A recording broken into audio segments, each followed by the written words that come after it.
Hi, everyone. Welcome to our live workshop. We're going to get started in just a little bit. We're going to give folks a chance to make their way into our Zoom space. Again, we are live, everybody. Welcome. We're going to give folks just a chance. I see some emojis. Folks are excited. I know I'm excited. We're going to be creating some festive bows. We're going to have lots of fun today. So welcome, everyone. Hello, Wilma. Welcome everyone to our live workshop here at Cricut. And as folks are making their way in, I'm going to launch a polling question. And I'm curious to know if you've taken one of our other Cricut workshops. So go ahead and answer that polling question as folks are making their way into our Zoom space. Maybe you've taken one of our other workshops, or 101 or 102. Some of our other specialty workshops like card making, iron-on workshop, maybe you've taken paper flowers before, or this is your first Cricut workshop. So again, go ahead and fill out that polling question. A couple more folks are joining us. We're expecting a nice crowd today. This is actually our final workshop of the year. And I'll be talking a little bit more about that in just a little bit. But again, as folks are making their way in, we have 196. Will we reach 200? Let's see as that number comes up and folks are making their way into our Zoom space. Hi, Susan. Hi, Sandra. Hi, Amanda. Wilma's giving a shout out to Katie, one of our Cricut experts. Amanda's joining us from the UK. Hello. Hi, Catherine. Hi, Nicole. Hi, Wendy from Australia. Hi, Cecile. Hi, Amanda. Hi, Felicia from North Carolina. Welcome, everyone. Hello, Susan. Hi, Cheryl. Michelle. Hi, Michelle from Brisbane, Australia. We've got quite a Australian representation today. That's great. Hi, Amy. Hi, Gina. Hi, Andrea, Mary Lou, Rachel, Carol. This is wonderful. Welcome, everyone. Welcome to our live workshop here. Again, we're going to get started in just a couple seconds here. Folks are still making their way into our Zoom space. And we've got some great energy in the room. So excited you're all joining us. Hi, Tanya. Hi, Tina. Hi, Shelly. Hi, Lisa. Hi, Deanna. Hi, Pauline. Well, this is exciting. I love this warm welcome for us. Welcome, everyone. This is our Festive Flowers and Bows live webinar here at Cricut. My name is Danny. I'm going to be your Cricut coach. And I have Katie and Christine joining us. They're working behind the scenes. They have the fastest fingers in all of Cricut, answering all of your questions. They are our Cricut experts. So throughout today's workshop, if you have a question, you want to use our Q&A section located down below. Most of you have already been using that as you've been saying hello to us. So that's how you're going to ask them a question. The chat is where we're going to be dropping additional resources throughout today's workshop, additional links for you as well. We are recording today's workshop, and we're actually streaming it live on YouTube as well. We'll be dropping the link, the YouTube link throughout today's workshop. So you will see it pop up in the chat. You are more than welcome to just click on it. You can watch along on YouTube if you'd like. Just know that if you have both of them open, you're going to hear me talking twice. So if you want to just copy that link and then open it in a browser and just turn off the volume, you do have it to watch back later on. We will also be emailing you the link to today's class as well. We just ask you give us about 24 hours to get that link back out to you. So we're going to be sharing lots of fun tips and tricks today. So if you miss anything, you do have that recording available to you. Now, after today's class, what if you have additional questions or you need additional resources? We have a special email address. And for those of you that have been joining us at these other classes, you know this email address. Say it with me, makewithus@cricut.com. Again, that email address is makewithus@cricut.com. Send us an email. And again, just give us about 24 hours to be able to get a response back out to you. Now, I do want to mention this is actually our final workshop of our program here. So I just want to mention that, Cricut is going to be exploring some new and exciting educational opportunities in 2024. So no worries. There's going to be plenty of resources available to you. So I know some folks were asking about how do they sign up for future classes. This is actually the last class. And I think we're going to be ending it on a high note because we're going to be making some festive bows for packages, right? For your holiday package, for gifts. So I think it's going to be really, really fun. So for those of you that have been joining us since we've launched these 2.5 years ago, thank you. And I think you're going to be in for quite a treat today as we jump into today's project.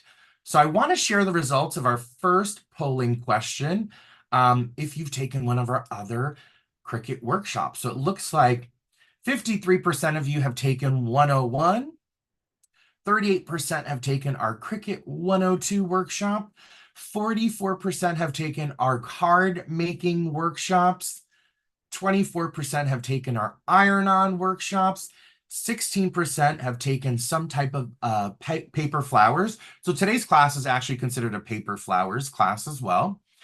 And 19% of you, this is your first Cricut workshop. So for those of you that are new, welcome. You're going to have tons of fun, I promise. So let me just launch another polling question. And I'm curious to know what type of Cricut machine will you be using today?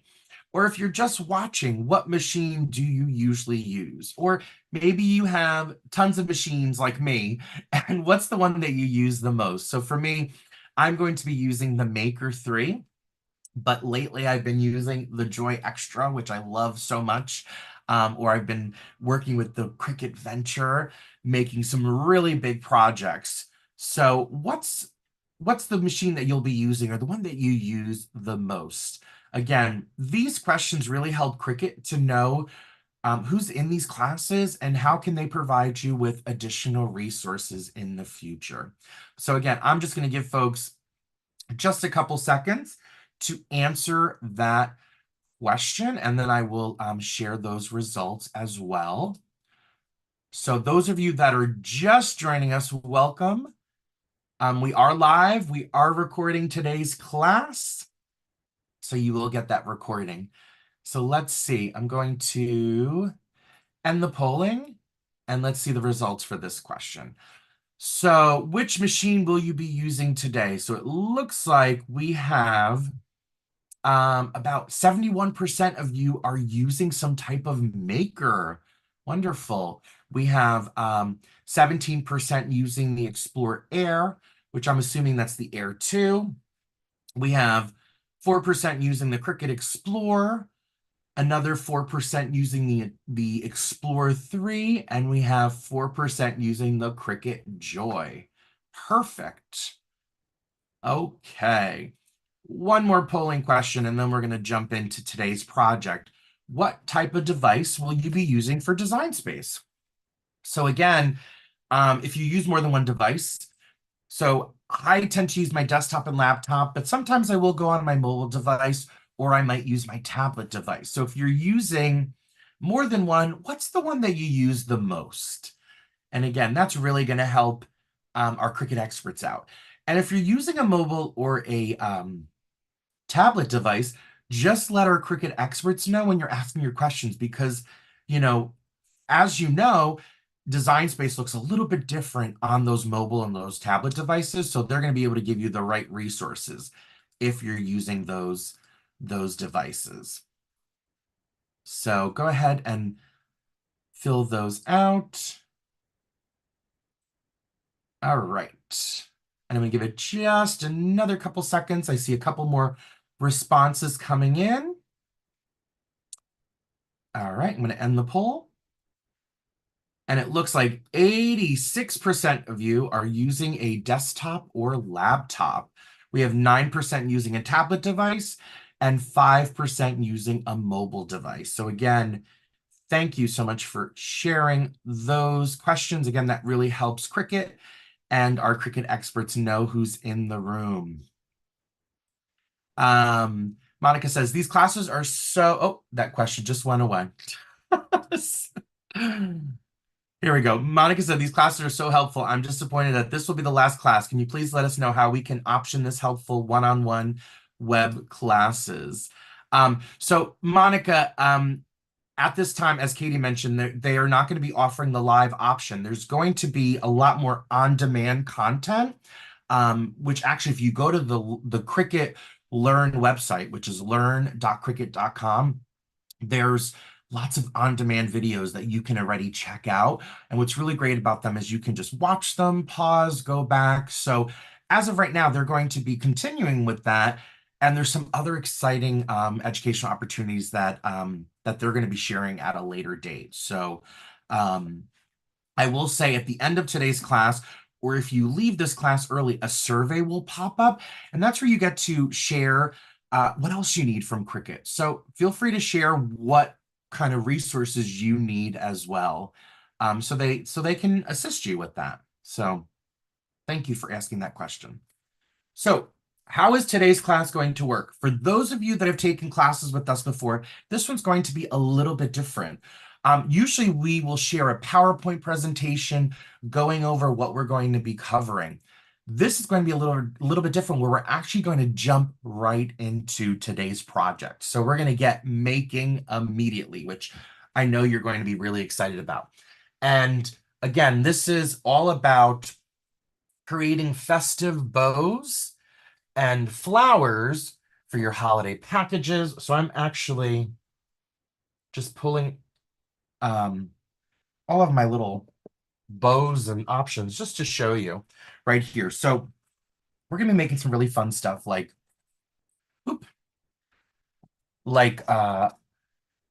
a bow, just like actually my bow, just here we go. So we're gonna be learning how to make a bow like this that you can put on a box. This is actually a paper box that I made as well. So we're going to be learning how to create this fun bow that you can then place on a box and really make it look just beautiful. So that's one of the bows that we're going to be working with. We're also going to be learning how to make one of these. How cool is this? This is all made out of paper. So you're going to learn how to make these. You don't have to go to the store and buy all those bows that are usually smushed. Then you have to fix them. So again, we're going to have some fun making one of these as well. And here's one of my favorites as well too. So learning how to make a fun little bow, a nice little accent. This was my present, just adding that to my box. How beautiful does that look, right? And I actually added some embellishments to it, which I'm going to talk about a little bit later in our class. There's also a really fun snowflake design, and I took some glitter cardstock, use that for the snowflake. And if you could see really close, there's also a couple little embellishments, little rhinestones that I added to it. And I actually added a string because this could actually be an ornament on your tree, or this can even be like a gift tag, right? That you can attach to a present. And then the last one is this fun little pom-pom, right? So this fun little pom-pom that, again, if I'm adding it to a package, how fun does that look, right? And again, I added a little embellishment. It actually has a little bell. So you can add just some fun, just some really fun elements to your packages, making it homemade. Who you're gifting it to is going to be just so excited to receive your really special gift. So we're going to learn how to make all of those. And what's really exciting about this project is it's already created for you. This is a ready-to-make project that Cricut has. So I'm going to be showing you how to look for it. We're going to look for it together in Design Space. And then I'm going to show you how to change the color of it. And also, if you want to resize something, we're actually going to be resizing one of those bows as well. So you're going to learn how to change the color and also how to resize it. And then we're going to get to make it and really spend some time letting our machines cut it out and then assembling it, putting it all together. Okay, so that's going to be today's plan. Now, for those of you that have taken our card making workshops or paper flowers, you know that when it comes to supplies, it really comes down to two main supplies that you're going to need. You're going to need some type of paper, and then you're going to need some type of adhesive. And look at that thumbs up that just came up on my Zoom. That was really cool. Okay. So again, oh, and I'm just reading one of the questions here. So again, it's going to really come down to the paper you're using and the adhesive. And I'm going to be talking about the adhesives that I'm using and some other options. So in terms of paper, the paper that I'm going to be using for this project, I am using, Cricut has this wonderful holiday sampler cardstock. And what I love about it is it's perfect for the holidays because it's going to give you all of the different colors that you really would use during the holidays. So this particular packet has your beautiful reds, right? So it's going to have some red. Maybe I want to use a beautiful green. So I have my greens as well. It also has this really great like minty green, which is what you saw that one bow that I used. So I'm going to be using these three colors to create some of those projects, right? To make my snowflake, I'm going to be using our glitter cardstock. Because again, that glittery cardstock is really going to make it pop and just look really cool and give it that nice sparkle. Now, if you're not using Cricut cardstock, which you don't have to, right? What kind of cardstock can you use? You're probably thinking like, how thick does it have to be? So when it comes to cardstock, there's two types of weights that you can use. There's lightweight and there's medium weight, right? And sometimes on the packaging, it will say, let me actually grab the holiday sampler right here. Sometimes in the packaging, it will say whether it is a medium weight or a lightweight. This one actually does not have it listed on there. It's not listed on there. So if it says a medium or a lightweight, what does that exactly mean? So if it's a medium weight, that tends to be more of our 80-pound cardstock. If it's our lightweight, that tends to be a little bit more like 65-pound cardstock. So if you go to your local craft store and you're looking for cardstock and you're looking for, you know what, I want it to be medium. I want it to be a little bit thicker. And it does not say medium, but it says 80-pound. Then you know that's going to be your medium style cardstock. If you see that it's 65-pound, you know that's your lightweight cardstock. In terms of creating these bows, you can use both. It's really up to you. It's a preference in terms of what you want to use. I tend to want to use the medium. I want it to be thicker. It's going to last more. It's going to not rip as easy. But one thing I will notice too, when I'm creating this bow, there's lots of twists and turns you have to do with it. So sometimes a lightweight cardstock would actually benefit it even more because you're able to twist it, right? Think about how you need to maneuver that cardstock.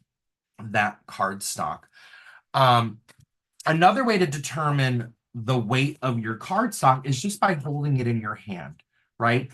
This is medium. This is the medium 80-pound. Just by holding it, even folding it, it's got a little bit more weight to it. If this was a 65-pound, it would be a lot more flimsy. I just wouldn't have much of that thickness behind it that I'm getting from the medium weight. But again, if you only have lightweight, it's totally fine. It's really up to you.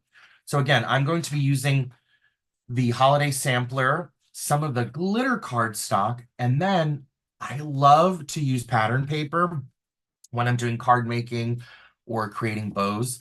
And one of my favorite patterns is plaid.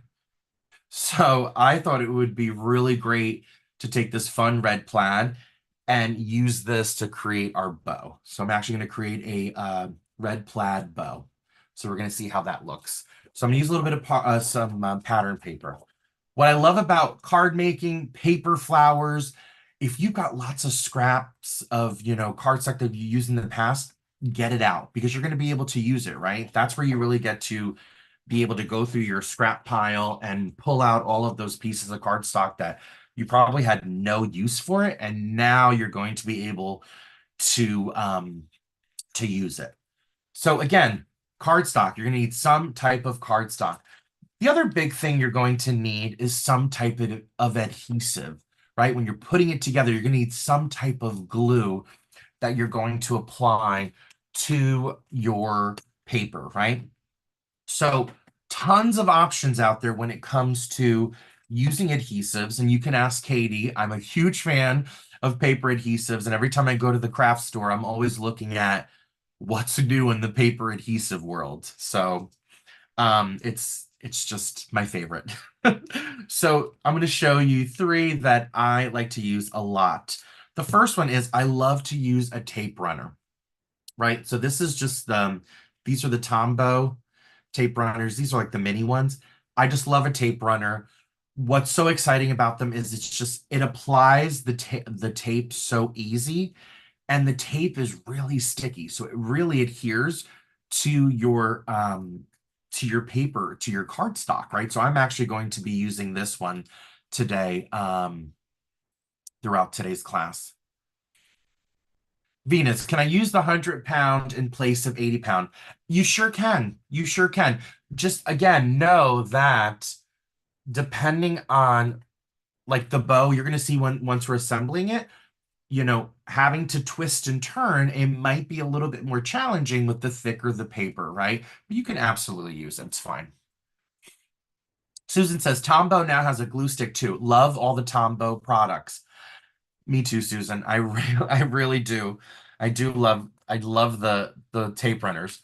Another thing that I love, and Tombow has a great one too, is a glue pen, right? So this is a glue pen. This is the the two-way glue, and it's zig. I was gonna say zigzag. It's the zig two-way glue.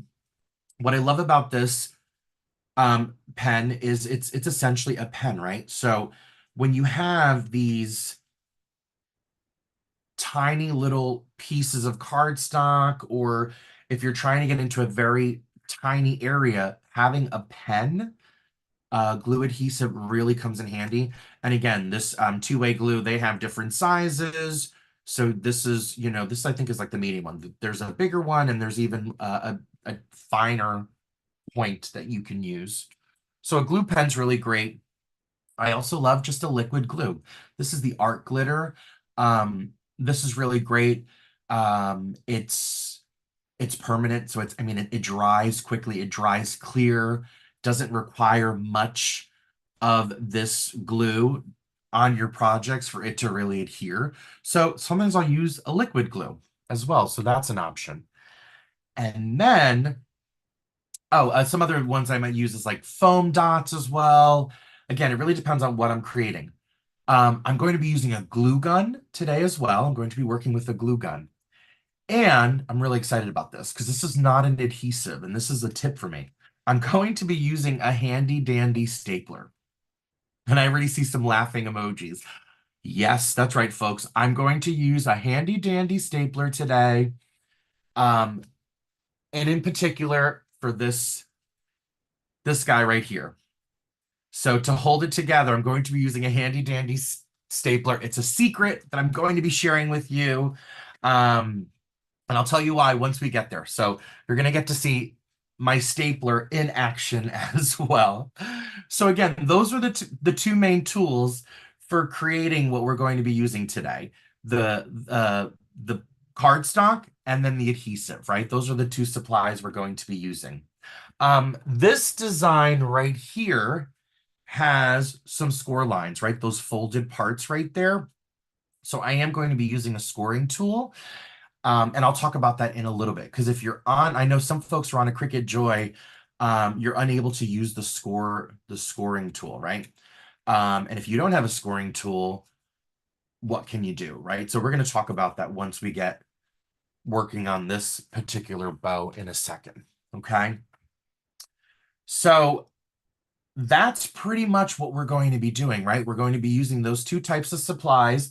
In just a couple seconds, we're going to go into Design Space and look for that project. But before we do that, Katie, is there anything that's come up that we just want to mention to folks? Maybe a question that we want to share. And while you're looking through there, I just want to mention again for anyone that just joined us and you missed the beginning, we are recording today's class. So you are going to get that recording and you'll be able to watch it back and pause it, and it's yours to reference. So Katie, anything that we want to mention before we move on to Design Space? Cheryl had mentioned that she had used a tape runner a couple years ago and her project fell apart. So I was letting her know that tape runners actually come in removable and permanent adhesive. And I use Tombow just like Coach does. And they also have removable and permanent. So they're different colors, I believe. It's been a long time since I've looked because I just go to my order history and buy the same thing, so I know that I get the right one. But keep that in mind that when you're purchasing these products, some are removable and some are permanent, or Coach has talked about like the different adhesives. You're welcome, Cheryl. Like art glitter glue, and if you're scrapbooking and there's all different things. So I know it sounds crazy, but in the craft world, you have to research your adhesives. Um, Deb said that she made the green bow a few years ago. She added antlers, eyes, and a nose to make it look like a reindeer. It was cute, and that sounds so cute. Deb, if you join our official Facebook groups and you have a picture, we would love to see it. Patricia said she's using leather to make her bow. Hmm.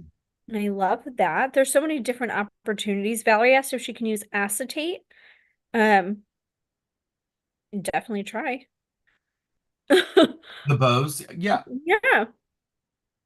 I don't know how well it's gonna bend, but guys, yeah. I'm all about like throw it at the wall and see what happens. So try it. It's not gonna hurt. What do you waste a little piece of acetate? You're good. Um, I think that about covers where we're at. Let me see. Yeah, Um, Maureen says, I've had much success with the adhesive suggestions from coaches Danny and Kesley. Putting it together is as important as cutting the pieces. Yeah. So, and that's why there's no PowerPoint. We're going to jump right in so we can really spend some time putting it together because it is going, there's some tips and tricks around putting it together as well. Right. Anything else, Katie? I'm just looking through the questions. Beth asked if wrapping paper is too light. Again, try it. Uh, at this time of year, I hope everyone has some wrapping paper. My husband asked what I want for Christmas, and I said, after Christmas, take me to Target so I can buy the discount tape and Yeah. wrapping paper, and I I'd be think the so wrap the happy. wrapping paper again, it's going to depend on how light it is, right? Mm-hmm. Because I know I rip wrapping paper really easily when I'm wrapping, but again, it depends on the thickness of it as well. So Yep, some is definitely thicker. yeah, Lisa says, is there a particular foam dot that works best? Um, the ones that I use are the Recollections one. But I think that, or even the foam dot brand, I think that I've had every foam dot I've used has worked. So yeah, I don't know, Katie, if there's one that you prefer. I buy whatever is on sale. There you Or I go. can use a coupon on. Those I feel like don't matter as much. Your adhesives are definitely much more important. Yeah, and I so looking at mine are the permanent ones. Mm-hmm.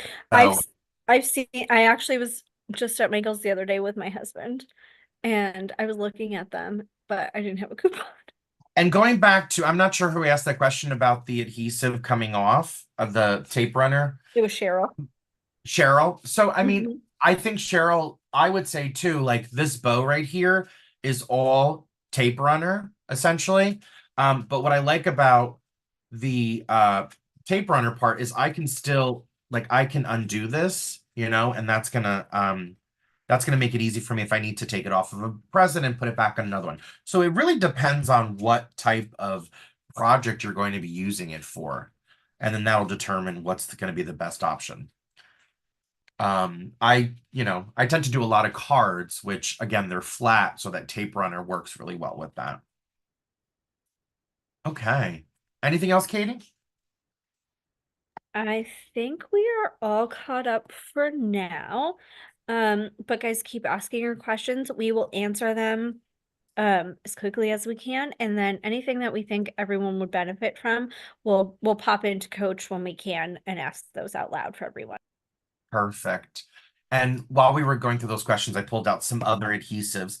Sometimes I just use a good old glue stick, right? So a glue stick comes in handy as well. Here's that other Zig two-way glue that I mentioned. So here's the two of them.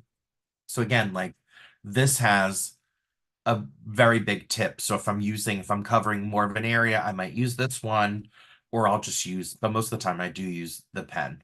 So again, I love adhesives. I have no problem talking about them. So, okay, we're gonna jump in. And for those of you that are just watching, that's fine. You can just watch, continue to ask questions. I know someone said, how do I have Design Space and Zoom open at the same time? So it really depends on what type of device you have. I would say what you can do is you can just minimize both your screens and be able to move them, have them right next to each other. You can also, depending on, again, what type of device you're using, if you minimize your Zoom, you'll just see um, my screen in the corner, and then you could have Design Space open. So I hope that helps. Again, Zoom is different on every device, so I hope that that does help you right there.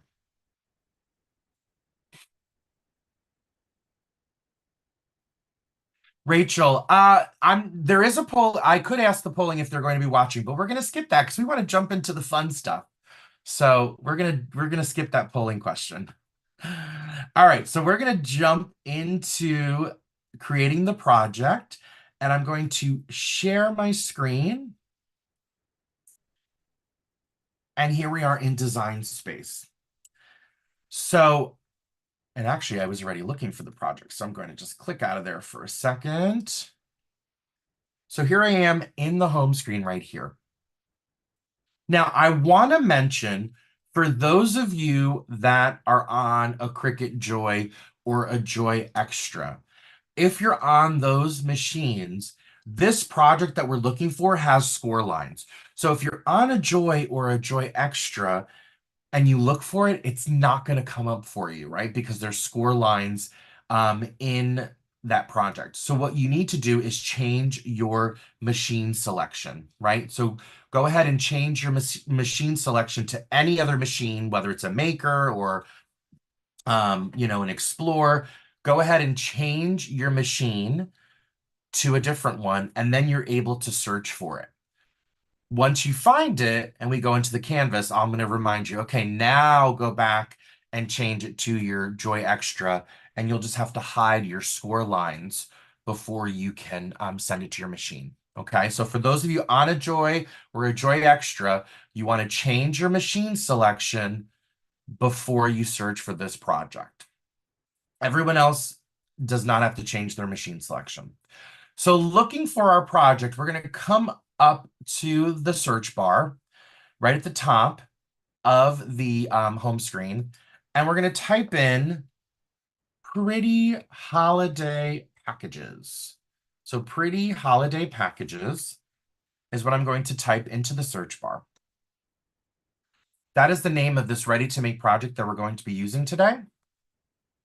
So when I click on that, I get my search results, and it's gonna show me images that relate to this project. And I'm gonna scroll down to the next section, which is the projects category. And for me, it's the first one that pops up. So if I click on it, just so you could see it, this is what it looks like. So this is the Pretty Holidays package, okay? And this is what it looks like. It's showing you the types of bows that we can actually be creating. I also want to mention that um, in the chat, Christine has put the name of this project as well. So again, it's Pretty Holiday Packages. And then Katie just put in the chat as well a direct link to it. So if you're having a hard time looking for it by typing in Pretty Holiday Packages, go to the chat and just click on that direct link there, and it will open it up for you. Okay. So once it's open, I want you to click on it. I want you to have what you're seeing on my screen right here, which what I love about this is giving me all the information I need to be able to really create this project. So if I look on the right-hand side, right at the top, I have the title, of course. I have a link for project instructions, which I could print out to have next to me when I'm doing that assembling part, right? It's going to give me a description. It's going to tell me what materials I need. So it's telling me just different papers, different types of cardstock. It's going to tell me everything else that I'm going to use, right? So I'm going to have a mat that I'm using. I'm using the light grip, which is the blue mat. Um, it's mentioning a scoring stylus. So again, if you don't have a scoring stylus, I'm going to tell you a couple little tips and tricks. An adhesive, of course, for your paper. And I'm using a hot glue gun and some glue sticks, so it's mentioning that. But again, if you don't have a glue gun, there's other ways around that as well. So all of your materials and tools, then it's going to take you through the preparation, the cutting process, and then the assembling part as well. So that's all listed for you on this screen. And if I keep scrolling down, it's going to show me all the images that are being used in this project right here, right? So it's showing me all of those really fun images. There's also right above the images, there's a more help section, and there's even a paper projects video. So again, there's additional assistance here for you if you are relatively new. This isn't a beginner style class. So if you're new to Cricut, go to our Cricut Learn site, and there's these on-demand classes to really get you started and get you going. If you notice you still need a little bit more assistance working in design space. But now when it comes to the bottom, where it gives you two buttons, there's the Customize and there's the Make It button. If I was to click on the Make It button, it's going to immediately start connecting to my machine, and it's going to go to my Prepare screen before I send it to my machine. So if I, let's say, did not want to make any changes to it, I just want to go ahead and cut something out, I could click on that Make It button. I'm going to encourage you to click on the Customize because, again, there's lots of different elements to this. And if you don't have a scoring tool, you're going to want to be able to make those changes. So we're going to go ahead and click on the Customize button. And it's going to go ahead and open this up in the canvas. Okay. So this is now the project on my canvas. Now, there's lots of elements to it. And actually, they're layered on top of each other. So the first thing I notice right here, this what looks like a comb, like a hair comb, right? That is actually that pom-pom that we're going to be creating right there. Of course, we've got our snowflake here, which I'm just going to move over into this corner here. And then there's these stripes, these green stripes. If I click on the green stripes, I'm just going to move them out of the way because that is my green bow that I created right here, right? So I want to just move it out of the way. I want to be able to see everything. Now, if I click on this, what looks almost like a crown, that's my rosette. fun little flower that I'm going to be creating. I'm going to move that over here. I'll bring my snowflake down here. So essentially all I'm doing is I'm just separating everything, right? I want to be able to see each individual project that we're going to be creating. So if you notice that it's all on top of each other, just go ahead and move it out of the side so you can see each different bow. We're going to be creating 1, 2, 3, 4, 5, 5 bows. Actually, 4 bows. I'm sorry. It's 4 bows that we're going to be 5 bows. That's right. Coach Danny can't count. So we're going to be creating 5 bows today, 5 bows and flowers. Um, so again, I'm just separating those so I can see them individually. One thing I can do too is if I come down to the bottom left of my canvas, there's my zoom feature. And if you see mine, it's set to 75%. Before I had it at 100, and you could see that everything was just much bigger. And I really want to be able to just bring down that zoom so you're able to see everything on the canvas right there. But again, here are the 5 different festive bows we're going to be working on today. They're already created for you. So what I'm going to show you now is how to change the colors of them. And you might be thinking, well, why do you want to change the color of it? It really depends on what you're going to be placing on your mat. I like to change the color of it for a couple of reasons. One, I want to visualize what that final project is going to look like before I click on that make it button, right? That's how I'm going to avoid picking colors that might not work, really visualizing what that's going to be. Two, it makes it a lot easier. Right now, I'm looking at this canvas and there's just colors that I'm not necessarily going to be using. Plus, I want each individual bow to be a different color because when I go to cut it out, I actually want each bow on its own separate mat, right? I'm going to cut it out by itself.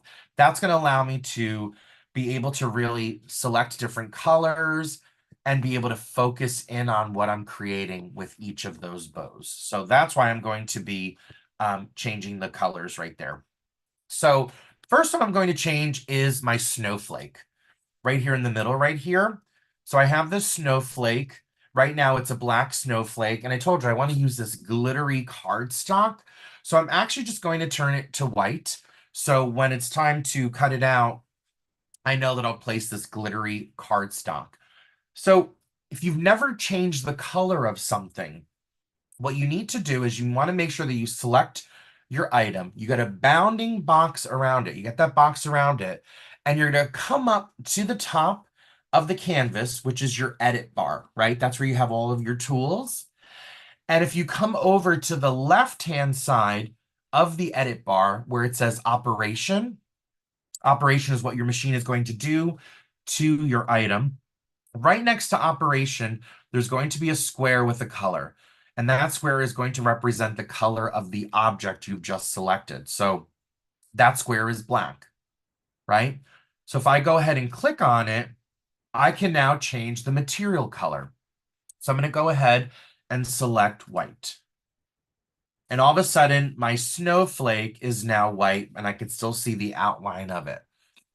So again, I'm doing that so I can really make sure that when I click on the Make It button, all of these items are going to be on their own canvases, on their own mats, on their own mats, and then I'm able to place whatever type of cardstock I'm going to use. So the snowflake I'm going to change to white. My 2 little combs right here, that's that pom-pom bow. And just to remind you, I'll show you. It's this one right here. So here's my little pom-pom bow right there. So those 2 little combs are going to turn into this fun little pom-pom right here. That's going to be that dark green color. So I'm going to go ahead and click on that. I'm going to come up to the edit bar, over by operation, click on that little square. I'm going to change my material color to that dark green. Okay.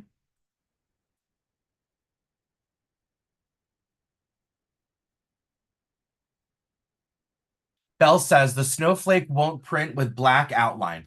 It will not, Belle, because the black outline is just showing me the shape of the snowflake.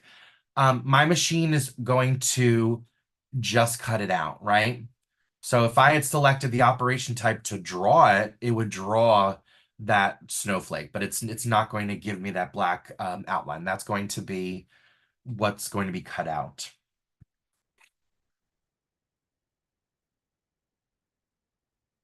So now I have my green pom-pom. I'm going to come next to it where I have my little rosette right here. And just to remind folks, this is what that rosette looks like, right? So I'm using this minty green color for my rosette. So I'm going to go ahead and come up to the edit bar to change the color of the rosette. Now, immediately when I come up to the edit bar, next to operation, there's that box, but there's a red slash through it. That means I can't change the color of it because there's a score line in this one image, right? So how do you get around that? Well, what you're going to do is you're going to come over on the right-hand side to your layers panel, and I'm going to look for where that rosette image is located. And for me, it's actually, it's towards it's the second item for me. So I see the rosette topper, and what I'm going to do is I'm going to select the rosette topper, and that's just this little shape right here. So that's selected. And then I'm going to keep scrolling down through the layers panel. The next item is the score line. I'm going to skip over that and I'm going to click on the next rosette topper. So I'm going to select that as well.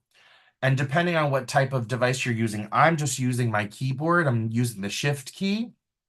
So you're going to use whatever, depending on what device you're using, whatever you need to select a second item, right?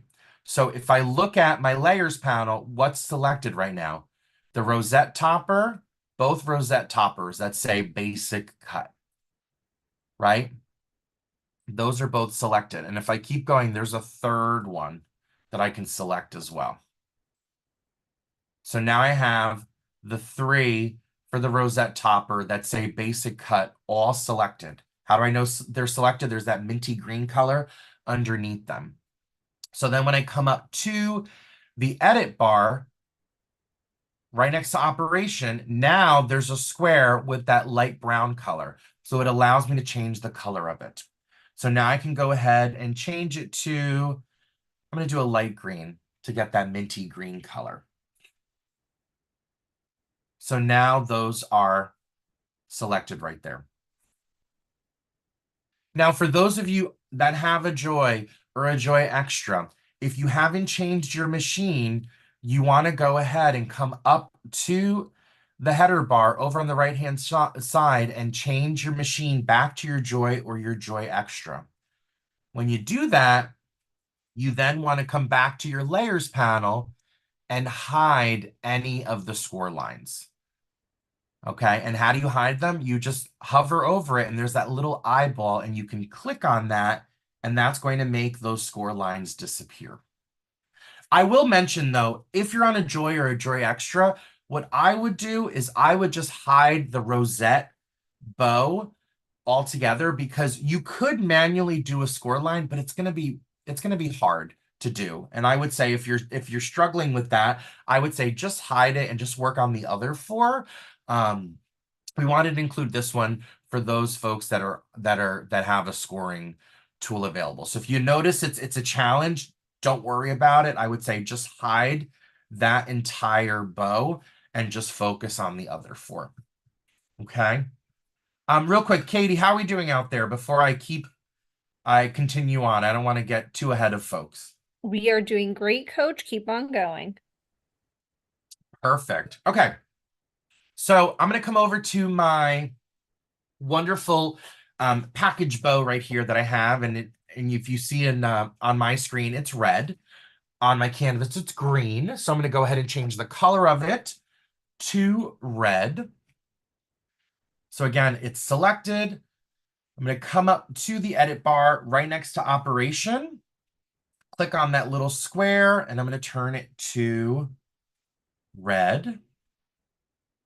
Okay, so all that's left is this bow right here that has the stripes. And again, those stripes are going to create this really fun traditional bow that you're used to seeing, the ones that you buy in a store, usually in a bag of 20, right? And you just peel the bottom off. You're going to get to create your own.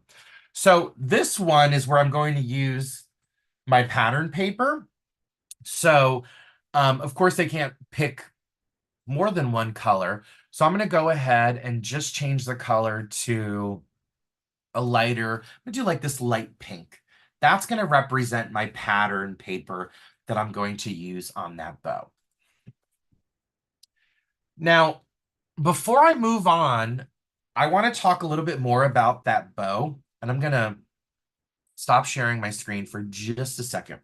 So when you put this bow together, I noticed when I was working on it, the size that's provided in Design Space, you could totally go with that size. But what I noticed for me, the strips were a little too small, so it was a little complicated to put it together. So actually what I did when I created this, I made those strips bigger. So I'm going to show you how to make them bigger. You don't have to do that. You can just stick with what's listed there for you. I just noticed that when I was assembling it, I have big hands. It was just really, I wanted it to be a little bit bigger. Plus, I think it'd be really cool to make these bows even bigger, right? So I'm going to go ahead and resize it. And again, you don't have to do that. You can just stick with what is listed there for you. But I'm going to go ahead and resize this. So right now, when I click on it, it says that it's 4.6 inches by 6.28 inches, right? I'm just going to manually resize it. And to manually resize it, for those of you that have taken our other classes, you're just going to take your mouse, go to any corner of your bounding box, and you get this up and down arrow, and you can just click and drag. And I'm going to make it I'm actually going to make it a little bit bigger than the one that I made before. I'm going to make it 8 inches,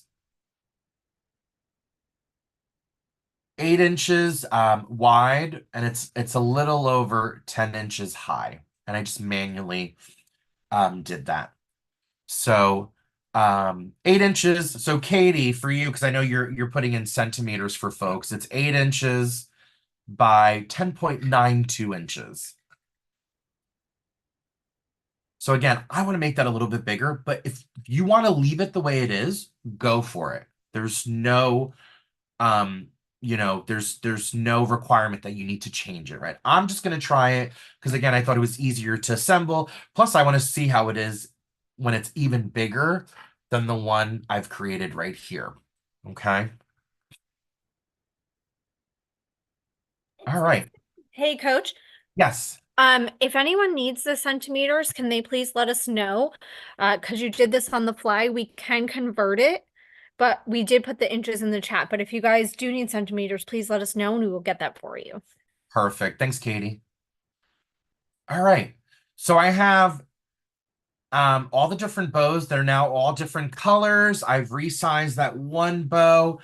I'm essentially now ready to send it over to my machine, right?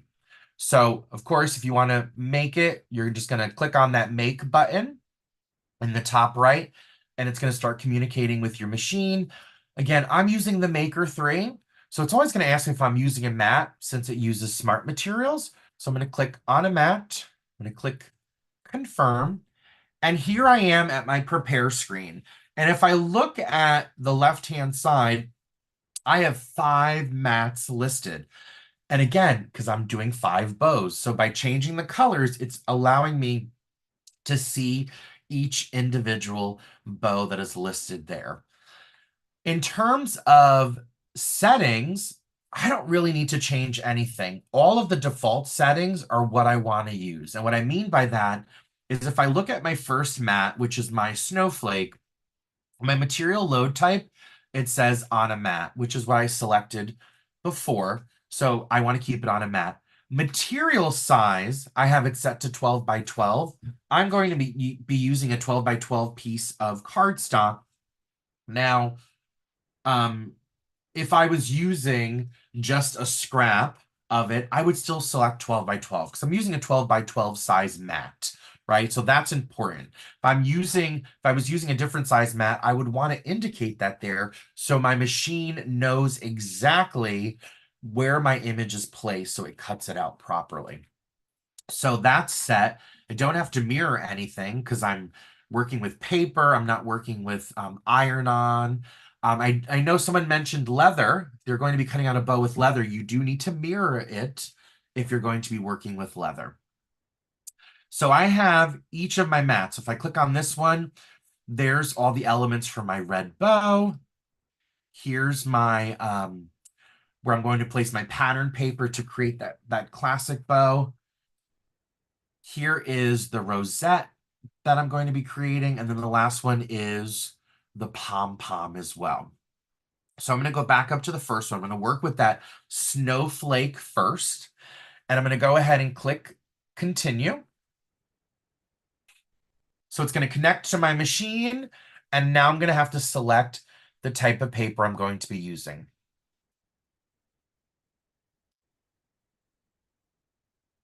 Patricia says, thank you for the leather tip. You got it. Twyla, we don't have to change the color if we use colored paper, correct? You don't have to change any colors because it's all based on what you're placing on your mat. I encourage you to change the colors because again, I want you to visualize what you're going to see. Plus, when you save this project and you go to work on it later on, you're reminded of what colors you've selected, right? So I encourage you to change the colors. Mary Lou, what size is your green bow? I'm not sure. Are you talking about the original green bow? This one right here that I'm doing the pattern paper with? I know Katie's answering you, so I'll just let her answer. Yeah, okay. Okay. All right. So it's connected to my machine via USB. I need to select my material. Now I'm working with glitter cardstock, which is different from medium or lightweight. It has that texture to it. So it's important that I select glitter cardstock because my machine is going to have to pass through it twice actually because of that texture. And you want to be able to select the right type of cardstock. So right here, I have all of my bookmarked popular ones. I don't have glitter cardstock on there. So I'm going to go ahead and click on Browse All Materials. And here I get my pop-up of different materials. And if I scroll down, the next section is cardstock. So I'm going to go ahead and select glitter cardstock. I'm going to click on it. I get that green check mark. I know it's selected. I want to mention though, right at the top, I have an option for cardstock for intricate cuts. If you select cardstock for intricate cuts, it actually passes through it twice. It takes a little bit longer to cut it out. So why would you use that? Well, if I wasn't working with glitter cardstock, I would probably still select intricate cuts, especially with the snowflake or the rosette design. There's all of these intricate cuts in the design, right? There's small areas. And I noticed that sometimes, and it could be just my blade is getting dull, or it could be the stickiness of my mat. If you notice that your cardstock is getting ripped up or it's not cutting through it, go ahead and select intricate cuts because it's going to spend more time. It's going to pass through it once again, and you're going to be able to get the perfect cut, which I'm going to be using that setting in a little bit. The glitter cardstock already gives me a cut. It cuts through it twice. So I'm already getting more of an intricate cut right there. But I do want to mention the intricate cuts. If you notice your cardstock is getting ripped up, it's tearing while it's cutting. It's probably because you need to do the intricate cut setting. So I'm going to click done. So now my tools, it's just telling me to load my fine point blade in clamp B. That's the blade that comes with my machine. And all I need to do now is just place the paper on my mat and send it through my machine, which I'm going to do in just a second. We're going to switch over to my overhead. So, all right. So again, if you're just joining us, we are recording today's class. Continue to ask questions. Katie and Christine are here to answer your questions. Grace says, my biggest struggle with Cricut is finding the right settings to get it to cut cleanly on various papers.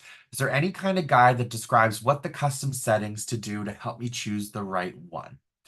So what I would say, Grace, is make sure that you're selecting the exact type of paper you're going to be using. So again, if you're working with glitter cardstock, make sure you select glitter cardstock.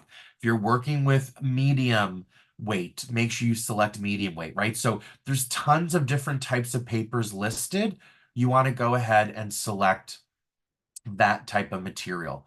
Another thing, I know Christine's answering you as well, is try the intricate cut setting. If you notice it's not cutting cleanly, right? You're getting those tears. I think that will help you.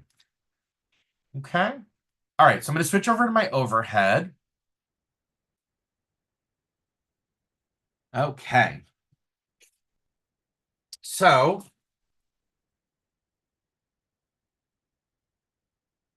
here's all my wonderful boxes. Move all these items out of the way here. Hey, Coach. Yes. Really quickly, Shannon asked, are you able to select different materials on the Explorer Air 2? So can you talk about the dial, Yes. the smart dial on the Air 2 so she can use that? Absolutely. So if you're not seeing that browse all materials and you're on that Air 2, you have your smart dial on your machine, right? It's usually like right here. Turn it to the custom option. And when you turn it to the custom option, that browse all materials will pop up for you. And then you'll be able to browse all those materials. Okay. So I have my light grip mat right here. I'm going to take my glitter cardstock, going to place it on my mat. And whenever I'm working with glitter cardstock, actually any kind of cardstock, I like to use my brayer tool to just press down and make sure that my material is nice and flat and it adheres to my mat, especially if my mat is, if I've been using it for quite some time and I'm losing some of that stickiness, that's going to help make sure that your material really adheres to your mat. I'm going to go ahead and slide it into my machine using my guides. And my machine is going to go ahead and, again, I selected glitter cardstock, so it's going to take a little bit longer than it normally would if I was just selecting medium weight cardstock. It's going to pass through it twice. But again, it's going to get a nice clean cut and it's going to look really, really cool. So I'm going to go ahead and click on that go button right there. And that's going to start to cut it out. So as that's cutting out, Pearl says how to clean the mat and keep it sticky. So Pearl, if my mat is dusty, dirty, or I'm losing that stickiness, I usually will just use a non-alcoholic baby wipe. I will wipe it down and then let it air dry, and that stickiness will come back. If you don't have non-alcoholic baby wipes, you can just use some warm water and soap, and again, let it air dry, and then that stickiness will come back. And make sure you always put your plastic protective sheet right on top of it. Okay.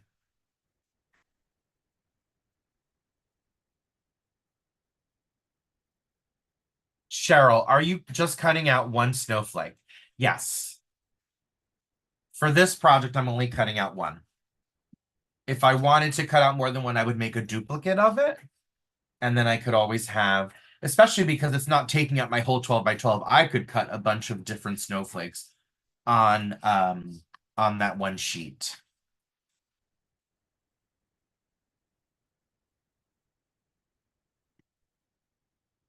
Okay.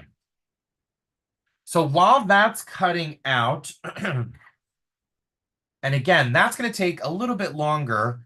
When I get to the, let me switch over here while that's cutting. When I work on this one, again, there's all these it's an intricate cut, right? It has this intricate design.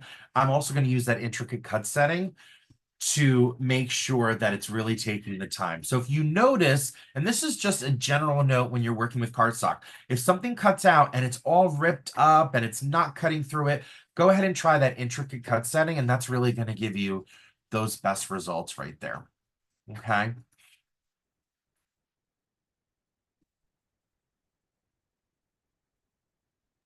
Hey, Coach, Lisa Yeah. said, does it matter if the glitter card stock is favoring up or down? It So sure does. yes, it sure does. So I don't know if you can tell from my overhead. Let me see. I'm going to switch back over. So that's, you can see that's the glittery side facing up, right? So again, if you're used to working with iron-on, usually the shiny side is facing down and the dull side is facing up. But with glitter cardstock, the glitter is facing up, right? You're looking at it because your machine is cutting into it. If you're working with iron-on, you want the shiny side down because your machine is you're mirroring it, you're flipping it over, and your machine is cutting into it. But glitter cardstock, it's facing up.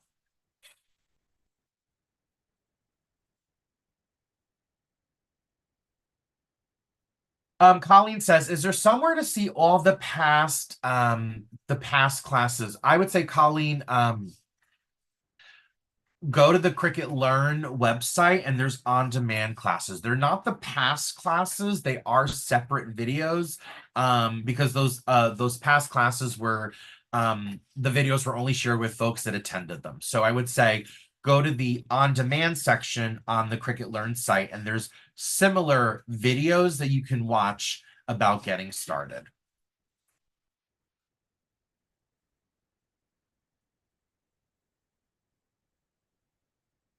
Cheryl says, do you have issues with humidity? Humidity in the paper where you are. I'm starting to have paper tear using the intricate cut setting.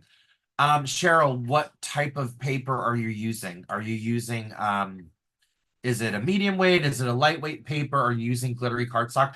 I do not have a humidity issue in my room, in my craft space. I tend to try to keep it cool because of, there's lots of machines in here too, so I don't want too much heat in there. But I haven't had that issue. Katie, have you had any issues with like humidity with your paper? And Cheryl's using medium weight. I have not, and I'm in a super humid area, but all of my paper is inside and temperature controlled, so I'm not sure where you're storing it. But I do make sure all of my materials are in a temperature controlled environment because your vinyls, your iron-ons, your paper, everything can be affected by temperature, humidity, everything like that. There is usually recommended storage settings. So I do make sure everything in my house is temperature controlled. Yeah. I just saw someone say, can I use vellum for this project? You could really try any type of materials. It's really going to depend on, again, the weight of the material. And then think about also if you need to, for a snowflake, you're not adding any adhesive. But for the other ones, if you're having to add some kind of glue, that's going to factor in whether it actually will stick to it, of course, right? So I know with like glitter cardstock, it's going to be hard to stick anything on top of the glitter. So just keep that in mind in terms of what type of material you're using and if you need to put any adhesive on top of it. So this is done. So I'm going to go ahead and remove it. And I'm going to see if you could see it. You could see, look at that. You see that? Oh, it looks so cool. So I'm going to go ahead and remove it. Whenever I remove any of my cardstock on my mat, I flip it over and I peel my mat away from the cardstock. So I'm peeling my mat and I'm pressing down on my cardstock. And I'm doing that so I avoid the cardstock from curling, right? But look at that. It's pretty much done. How beautiful does that look? I don't know if you can see that nice, beautiful shine right there. Okay. So again, I could have a couple of these on one mat to cut them through, but I'm going to keep moving along. I'm going to use the same mat. So the first thing I want to do is I want to just get rid of this excess card stock that I don't need. And I just take my scraper tool. This is the extra large scraper tool, and I just scrape it right off the mat right there. Put it off to the side right there. Okay. Just to make sure my mat is nice and clear for my next piece of cardstock. But real quick though, this is pretty much done, and I could add some embellishments. I'll talk a little bit about that in just a little bit, but I want to move on to the next, placing the next type of cardstock down so we can get that cutting. So the next one is going to be my my red ribbon that I'm going to be my red bow with the ribbon. So that is a medium cardstock that I'm using. It's just regular medium weight cardstock. So I'm going to go ahead and get my medium weight cardstock. And once again, I'm going to place it. So here we go. I have my 12 by 12. I'm going to place it on my mat. Use my brayer tool again, just to make sure it's nice and flat and firm. It's really going to adhere. That's also going to, by pressing down and I'm making sure that this is nice and firm, that's also going to help when it's cutting through it as well. Go ahead and slide that into my machine. And it's going to start to register my design. And then once it's ready, my go button will start blinking and that will cut out. So these next couple ones, until I get to the rosette, are going to be a little bit faster because they're just working with that medium weight cardstock. So that's going to go and cut out. While that's cutting out, here's my snowflake. How cool is that? So again, this could be something that I place on a package. I actually could place it on a package, and then I could add, I could even combine some bows, give it a nice little background. But I could also add some embellishments. So if you remember from my previous one right here, I added a string to it because, again, this could be something I hang on a tree, or it could be something I add to a gift bag. And I actually put some little rhinestones on it. So I have lots of different rhinestones, right? I have some silver and some gold. So just adding a little bit of bling, right, is really going to just enhance the look. And it's also going to give it a little bit of a 3D effect too, which I think is really, really fun. So it looks like my red bow is all ready to go. So I'm going to remove that. Once again, flip it over. Peel my mat away, pressing down on my cardstock. This has got lots of little pieces to it. Oh, and there's one extra one there.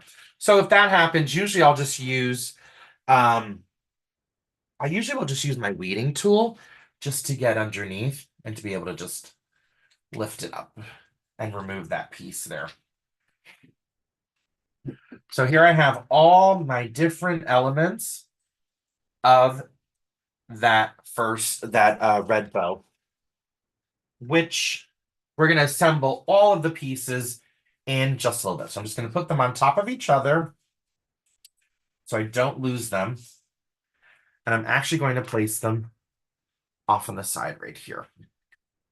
So now I'm going to move on to my next one. And this time it's going to be my pattern paper, which once again is a medium cardstock.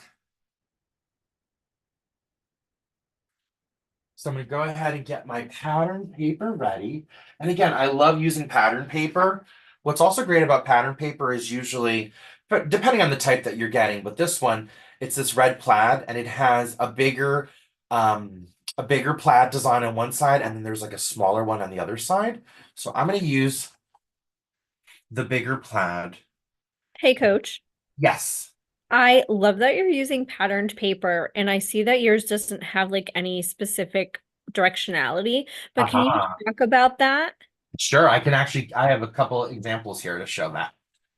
Yeah. So again, plaid, My favorite pattern paper. I could place it anyway, and I'm going to get the same type of um design, right? But like, let's say, let me just load this in here. Let's say I selected a piece of pattern paper like these Christmas trees right here. Depending on what type of design I'm creating is really going to determine whether I'm placing it flat like this or am I placing it like this, right? So you can't just place it any direction. It depends on how you want your final design to cut out. So if I want the trees to be upright, I want to make sure that I'm placing it exactly how I need it to be. But if I'm cutting out something that's shaped a particular way that I need to turn it sideways, I'm going to change that direction. So depending on the type of pattern you're using will determine how you want to place it on your mat. So that's a great question there. And a lot of times that depends on, again, the type of paper you're using. If you're working with stripes sometimes too, whether you want the stripes going in a certain direction, will be able to determine that.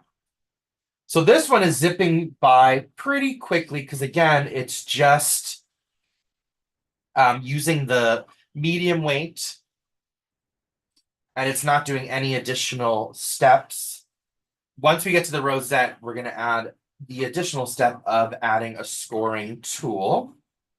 So this one's finishing up, and then I will be able to remove that off of its mat as well.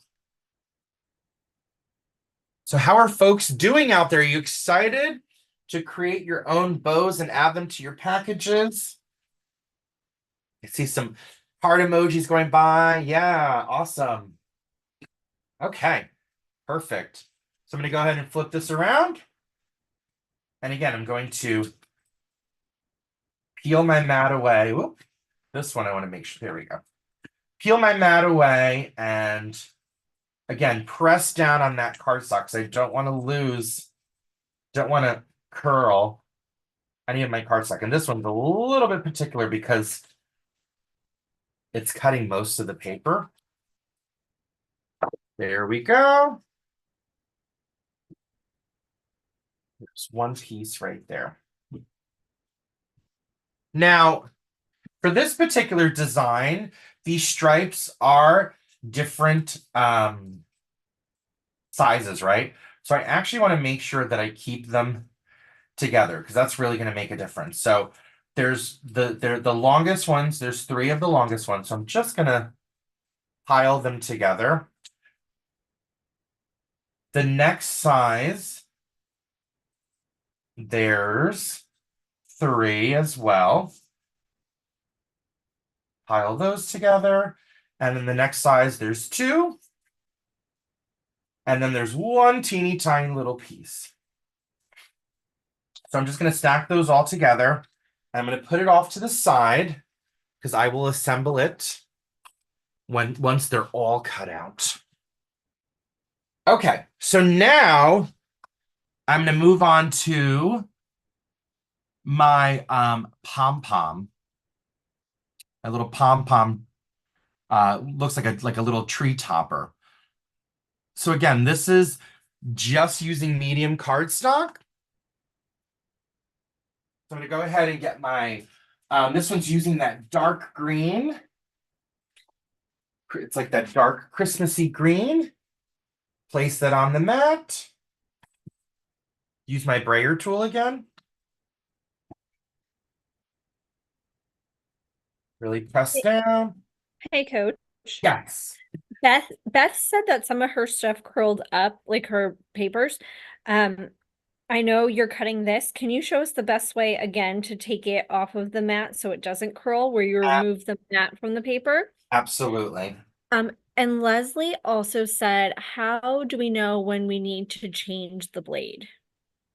So Leslie, I would say if you notice that your blade is cutting up your material and you've tried using different settings, right? So let's say you notice it's cutting into your material and then you try the intricate cut setting and it's still doing that or it's not cutting through.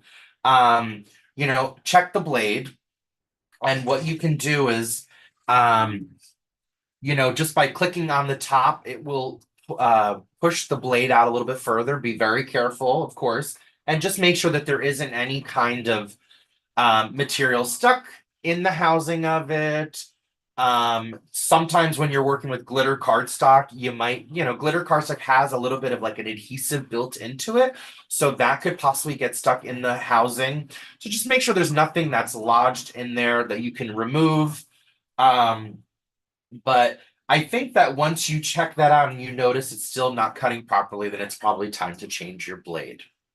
I know that there's lots of hacks out there on how you can, you know, use aluminum foil or, and I can't say that it actually works. I know for some folks they say it has, but usually what I do is I just check to make sure that the blade is still clean and there's nothing stuck in there. But if I notice I've been using it for quite some time, and by quite some time, I mean like if you've been using it for 2 years and you notice that it's starting to not cut as well, then it's probably time to change your blade.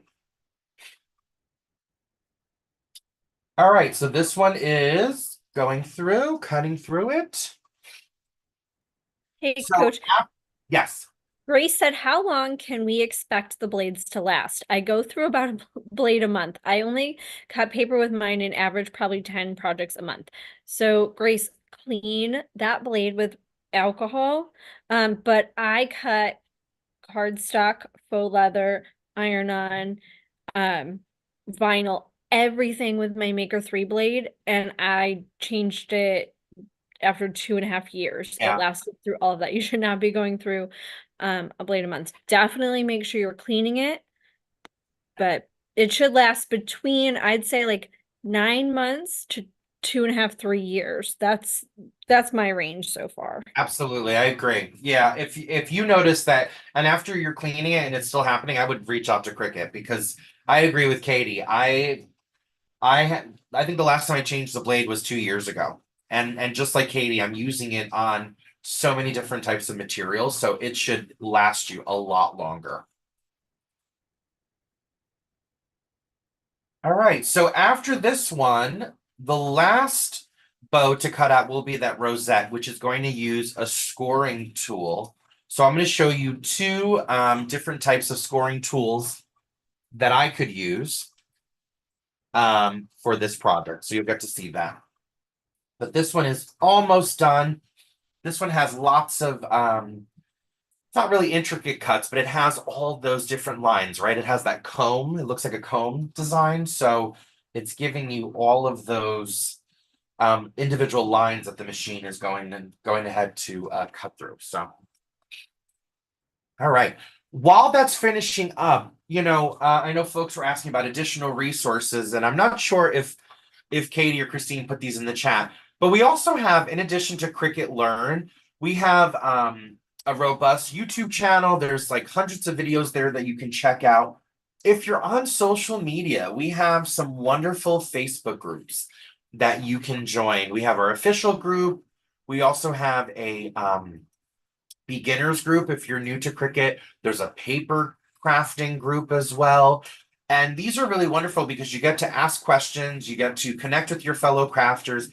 They hold contests all the time, so you can actually win some fun projects. And actually, Katie and Christine are the admins in some of these.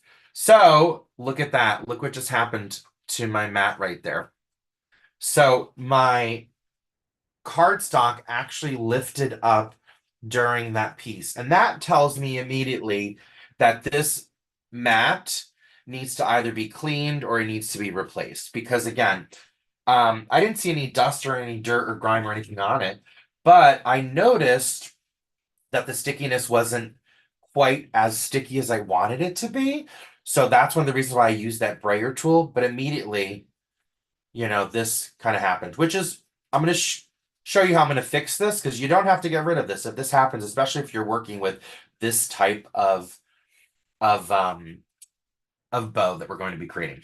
Now to remove it, I know someone asked about it. I flip my mat over, I peel my mat, and I press down on my cardstock as I'm peeling my mat away from the cardstock, but I'm pressing down on my cardstock at the same time because I want to avoid it curling, right? So I press down as I'm removing my mat away from the cardstock. So I'm going to go ahead and just remove these pieces here.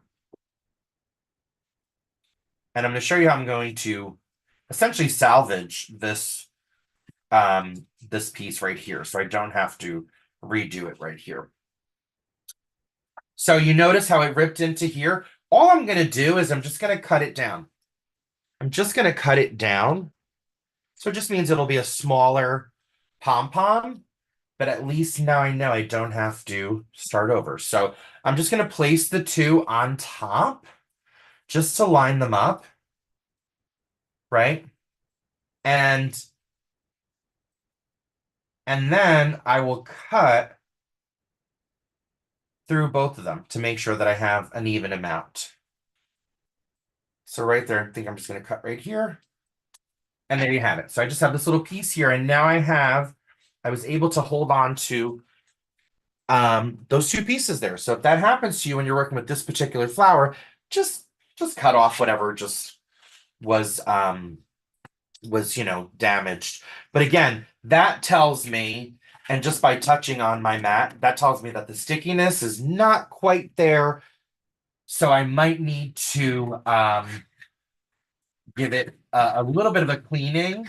And if I notice after that I'm still not getting that stickiness, then it's probably time to replace my mat as well. Okay, so now it's time for my last flower. So actually, it's the little rosette bow. So I'm going to go ahead and get that minty green paper. I'm going to place it down on my mat. I kind of am taking a risk using this mat still, but I'm going to go ahead. I'm going to really press down with my brayer tool. But again, this one I'm going to use the intricate cut setting, so it's going to go a little bit slower over those intricate cuts. So I'm just hoping that my paper does not lift up. So I'm going to make sure that I'm using my brayer tool all over my 12 by 12 to make sure it's nice and flat. Now I'm going to come back over and I'm going to share my screen so you can see the steps of choosing a scoring tool here. So I'm going to go ahead and share my screen once again.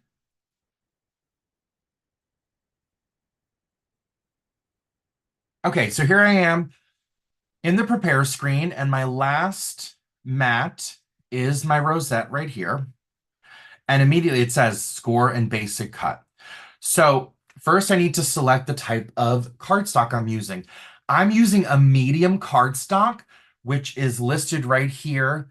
It's bookmarked. It's one of my materials that are bookmarked. So I'm going to go ahead and select that.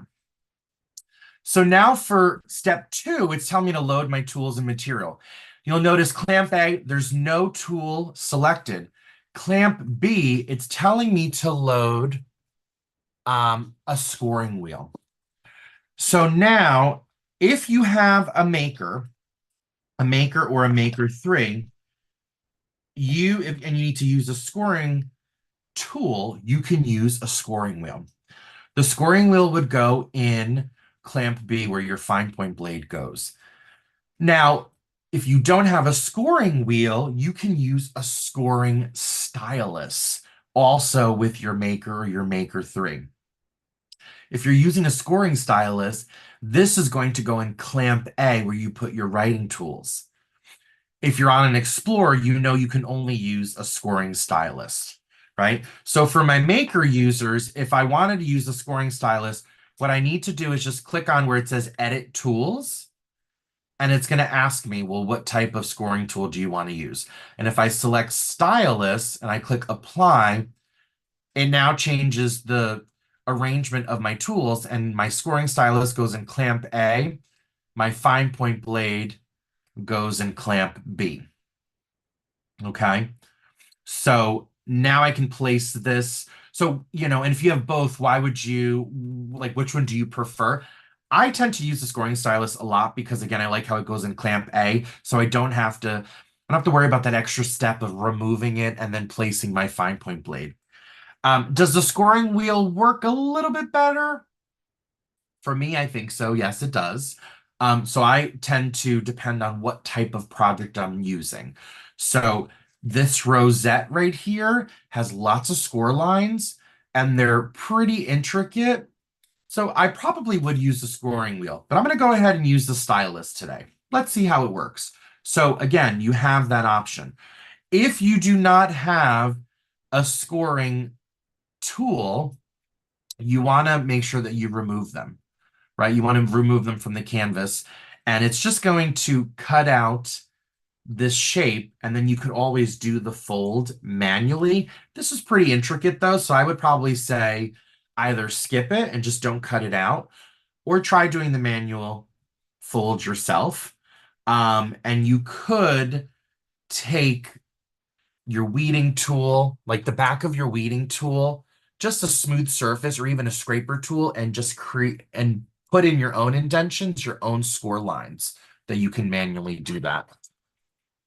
So I'm going to go ahead and stick with the scoring stylus, and that's all set there. So now I'm going to switch back over. I'm going to stop sharing my screen. I'm going to switch back over to my overhead, and we're going to cut out this final bow here. Okay. So first thing I'm going to do is take my scoring stylus, put it in clamp A, press down until it clicks into place. And I have my fine point blade already squared away.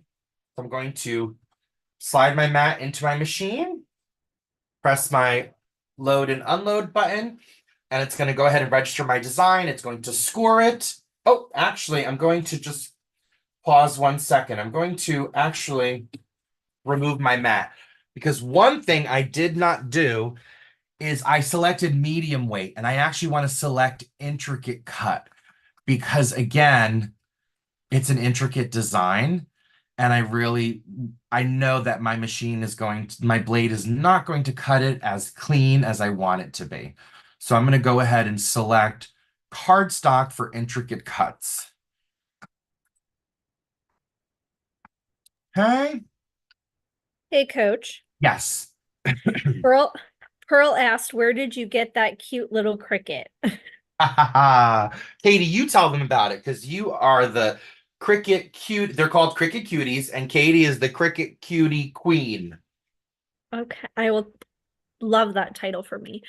Um, Yeah. so the Cricut Cuties are available in Cricut mystery boxes. You do need to have a Cricut Access subscription in order to purchase those mystery boxes.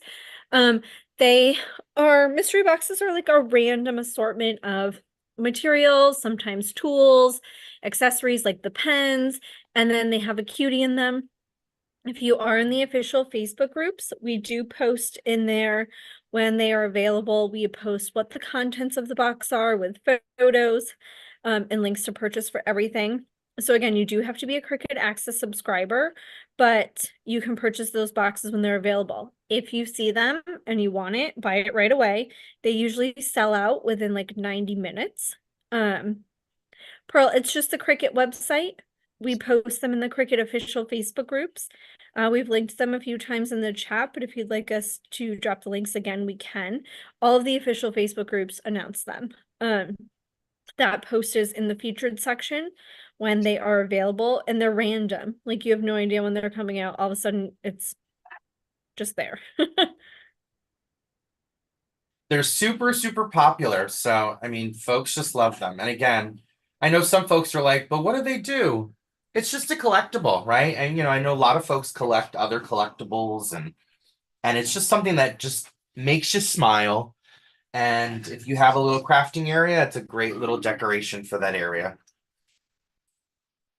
Okay, so my scoring's done, and it's now going through the intricate cut of this design again, where we are cutting out this fun design right here. And those little gold embellishments I added after I put it together. So once this one's cut, we're going to get to work on part 3, which is putting it all together using using our adhesives. So that's going to be our next part right here.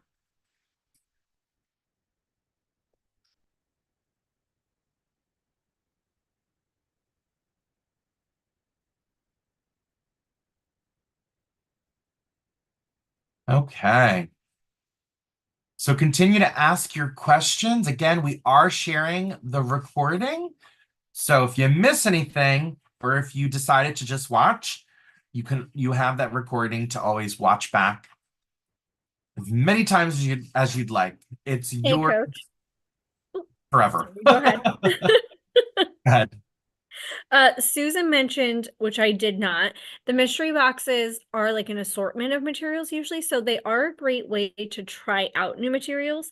So definitely check the contents of what's in them, but sometimes it's a great way to try out like iron-on, and they're a great value, which is what Susan pointed out. So you're getting all these materials at a really discounted price, so you get to try out new things at a great deal. Yeah, absolutely. It's just so fun to be able to see what arrives, right? To see what's in the box. And I know a lot of times as crafters, we have a project in mind, so we know what materials we want. But I think once you get these mystery boxes and you see the materials that are in there, all of a sudden the wheels start turning and it's like, oh, wait, well, with this particular material, I can create this project. And I think that's just super, super exciting. So, okay. So that one's just finishing up. So again, if you have any other questions, feel free to drop them in our Q&A section. How are folks feeling out there? I see some thumbs up.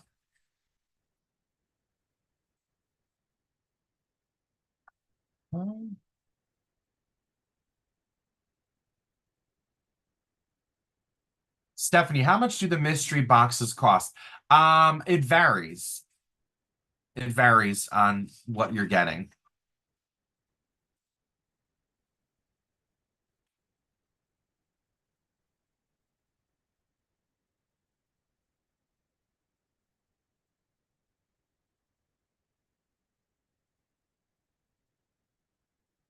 Danielle says, where do you get to find the intricate cut setting? So Danielle, when I clicked on browse all materials, so actually I'm going to show you, well, actually, can't show you just yet because my machine's cutting. When you go to browse all materials, you get that pop-up screen with all the different materials. When I scroll down to cardstock, it was the first option.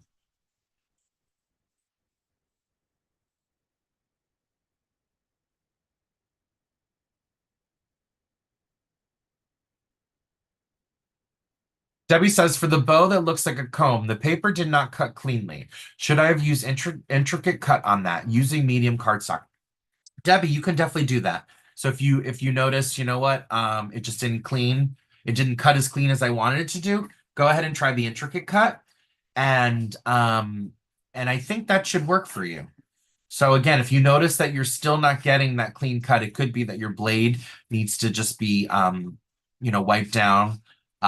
Make sure there's nothing stuck in there, or it needs to be replaced.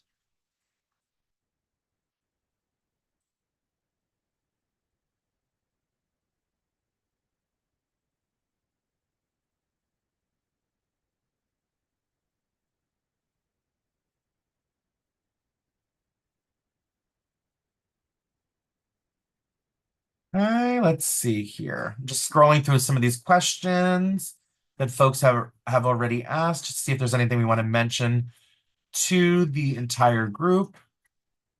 Deb says, my scoring wheel gets a workout. Best tool I have. Yes, I agree.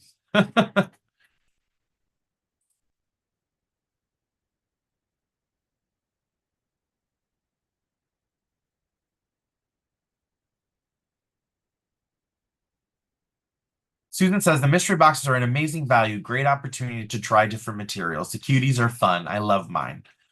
That's great, Susan. Thank you for sharing. Okay. Lots of wonderful questions folks are asking. Hey, Coach. Yes. Connie said that she has an Explorer and she asked which scoring tool she can use. Do you have the scoring stylus available to show her what it looks like? And we can drop a link in the chat for her to purchase. Absolutely. All right, so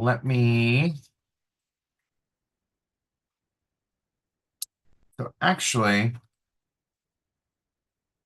here it is right here. So this is the scoring stylus. So if you have an Explorer or a Maker, you can use the scoring stylus.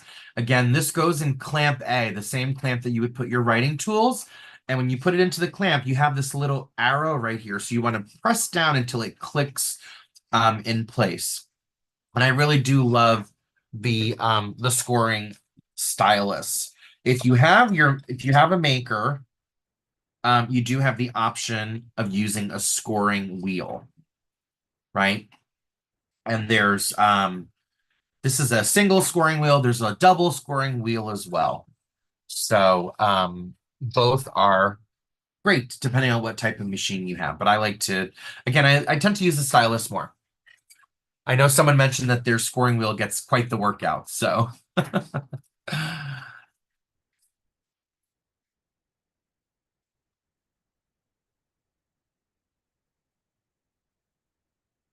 Kate says, the scoring stylus is ripping the paper and I have to cancel. Any suggestions? So Kate, it's actually ripping through the paper. It's not your blade that's cutting into it. I would say make sure that the paper, I don't know if you have a brayer tool, but make sure that that paper is nice and flat and it really adheres to the mat. Okay. All right, so my last one is all done. So I'm going to switch back over. So continue to ask those questions because Katie and Christine are available to answer them for you. So just to show you, you can see, look how intricate cut. I don't see any, it's beautiful. It's nice and clean. I can see my score lines and I see, it looks great. So I'm going to go ahead and flip it over. And again, I'm going to peel the mat and press down on my cardstock to make sure that I don't get any curls. I did leave one little piece behind. So again, I just like to use my weeding tool just to get behind there and just lift it up.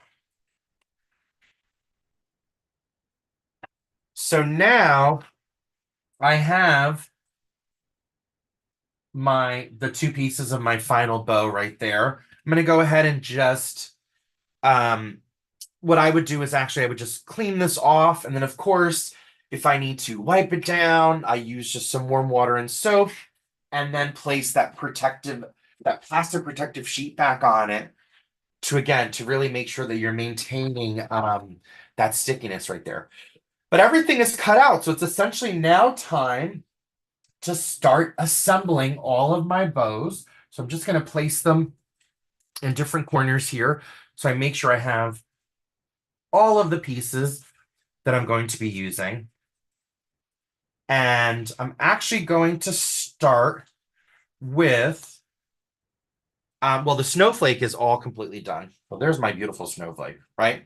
So the snowflake's done. So of course, if I wanted to, I could add some embellishments to it. So that one's all squared away. So I'm just going to put that one off to the side. I'm going to start with my red bow first, because some of these are a little bit more intricate and require different assembling. So here's all the different pieces for what I'm going to be using right here. Now, the smallest piece is actually going to be the last item that I'm going to be using. I'm going to grab my bow, so we just have it for reference here, just so you can see it as well.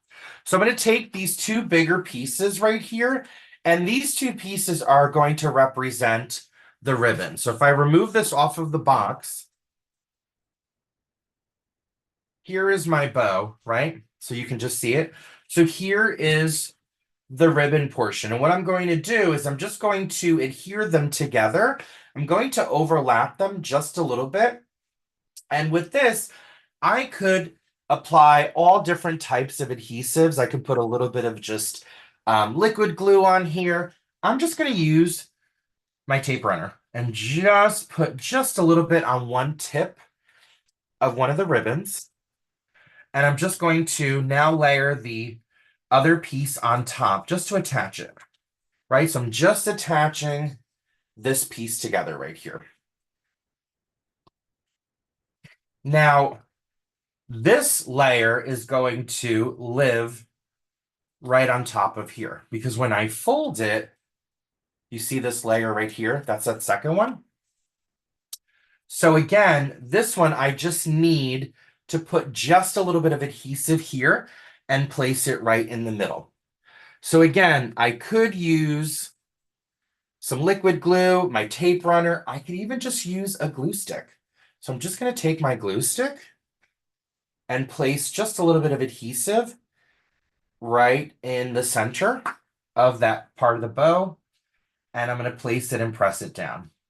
Now, depending on what type of adhesive you're using, when you place, especially if you're working with like a liquid glue or like a glue stick, sometimes I will just get paper clips. I will just get a paper clip and clip it onto my paper just to allow it time to dry and to stay together to make sure that it adheres, right? So just taking a little paper clip, I could come in and just clip this together while I'm working on a next section of it just to keep it together. If you have those clippies for like potato chip bags, you can use those as well. I mean, there's just so many different options out there. Magnets work really great. If you have a magnetic surface that you can place it on, you place the magnet right on top. Just something to just keep it together as you adhere it. Okay. So while that is working, I'm going to take this piece, which is now going to require me to really create this main part of the bow right here. And all I'm going to do is I'm going to take each little point of the bow and I'm going to curl it in, creating the bow and bring it to the center. So essentially, I'm just bringing in those two little pieces to create essentially the bow right there, right? So now, in terms of adhering it to something, I'm going to take my tape runner and put that right in the middle there. And I'm going to bring this point in, press down, bring this point in. It's going to meet in the center, press down. And I now have this part of the bow, which I could just flip over if I wanted to. So now when I bring in this one section of it, I'm now going to adhere this into the middle right here. Okay. So again, now I need to just add some glue right here. I'm actually going to now take my glue gun and add a little bit of glue right there in the middle. So right in the middle there, I'm now going to place the middle part of the bow. Just press down, give it a little bit of pressure. And I'm just using my glue gun for this portion of it. And you can see how it's starting to come together right there. So essentially all that's left is this little piece, which is going to be this little wraparound in the front to give it this fun little design right here. So I'm going to go ahead and just wrap around this piece here. And when I flip it over, I'm going to want to put some type of adhesive to just close it together. So again, I'm going to use my glue gun, and I love my glue gun because it's cordless. And it's got this little point here, and I'm just going to put a little bit of glue. I'm also using the glue gun because it's going to adhere a lot quicker. And you want to think about too, if you're making, let's say you're making 10 different bows, you might not have the time to use like a liquid glue and put the paper clips on. So you might need something that's going to work quickly and stay together. But essentially, here is my first bow. Look at that. And then of course, let's say I have a package that I want to place it on. I can just place it right in the package. And then depending on the package, I can adhere the bow to the package. What I like about this box in particular, I can flip it over and I can adhere the bow together. So essentially, I could slide the bow off of it, right? But this one is complete. So there's my first bow complete right there. So moving on to the next one, we're going to look at our little pom-pom. So there's our little pom-pom right there. So this one has the two combs. And the reason why it has two pieces is just to make the pom-pom bigger, right? But you could just create two little pom-poms by taking these separately. So I'm actually going to do that for this part right now. But if I wanted to make it as full as it is right here, all I would do is take one end and just glue those together. So I have this really long piece. But for now, I'm just going to show you how to make a little one. So how do you make this fun little pom-pom design? You're going to curl this paper, you're going to roll it up, right? And then you're going to flare out this this pom-pom. So if I was to close it, essentially it's going to be rolled up and then you would flare it out. So to roll it up, you could just take a pencil and get it right underneath and just start to roll it. Or if you do have a quilling pen, which is what I'm using, a quilling tool, you can just insert it into the paper and then just start to twirl it like that. And it's actually going to, what I like about a quilling pen like this is it's going to keep it nice and tight. It's not going to be too big and it just works really, really quick. But again, if you don't have this, you can just use a pencil or a pen. I've even used like a little bamboo, like a bamboo skewer that you would have maybe in your kitchen, and you just roll it up, right? Now, while you're rolling it, you can, I'm going to unroll it to show you, you can start to add some adhesive to it, right? So for example, if I wanted to use my glue pen, as I'm rolling it, I can add adhesive to it, right? Or I can just add adhesive all the way down the end, the entire thing, and then start to roll it down. So it's really going to depend on what you prefer. And of course, since I'm doing this live and I want you to be able to see it, I'm going to place the adhesive down first, just because it's going to be hard to hold it and do this at the same time to show you. So I've just placed some of the adhesive down there and I'm just rolling it.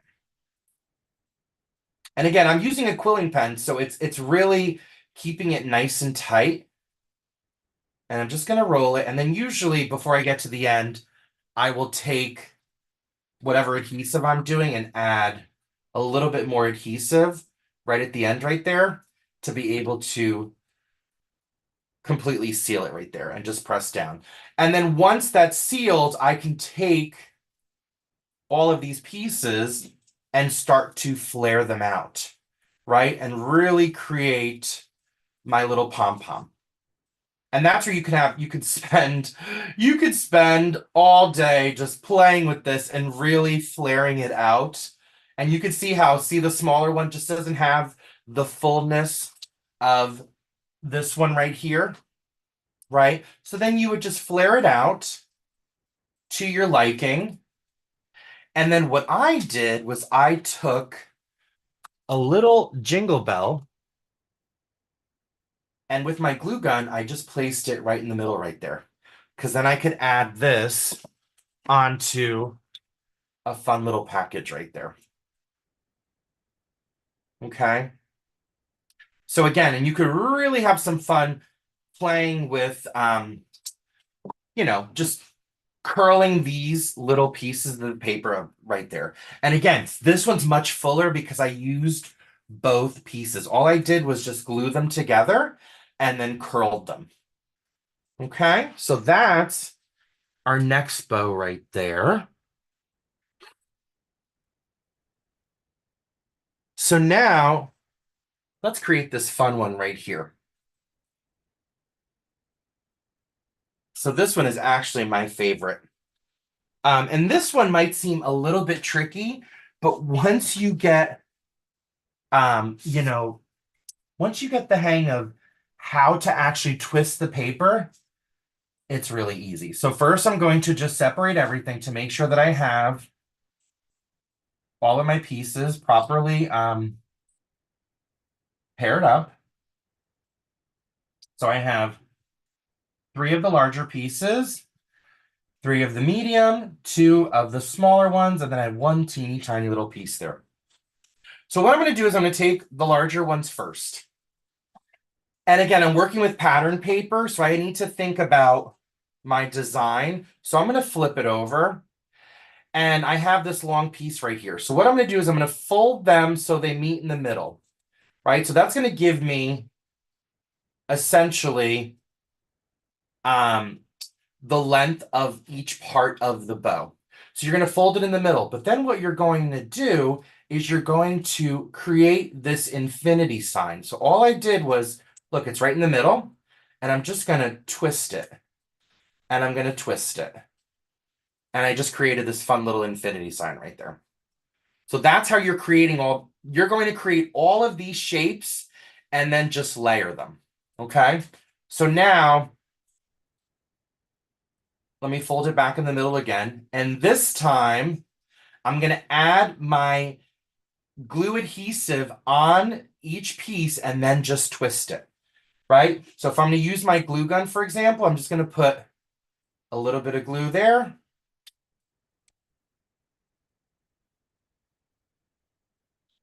And then I'm just going to twist it, right?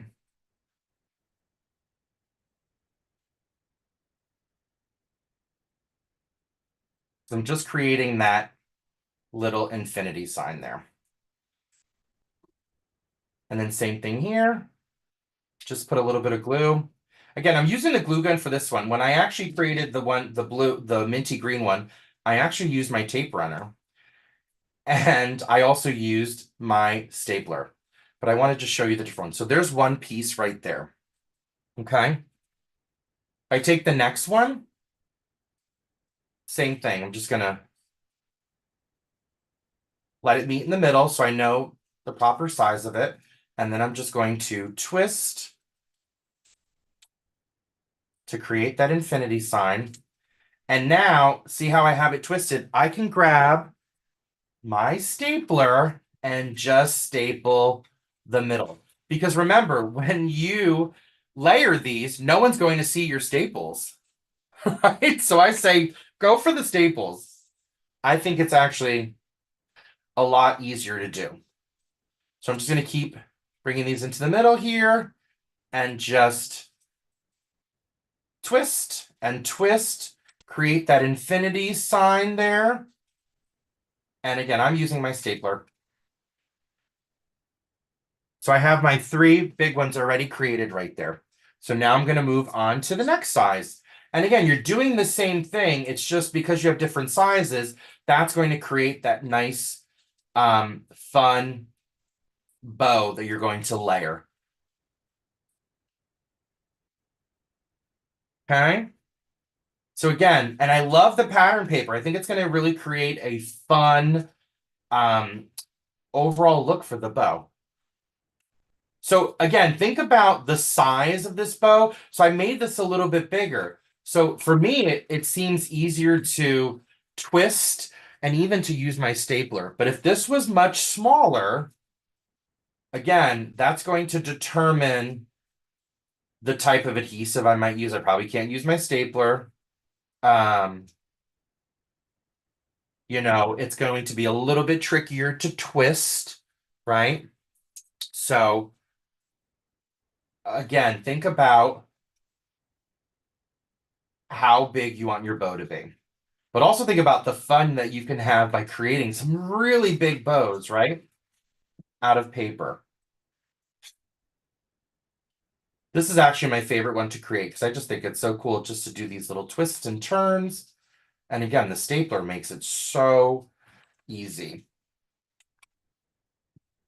Okay, so I have all of my shapes done. I'm going to staple this one since it feels left out.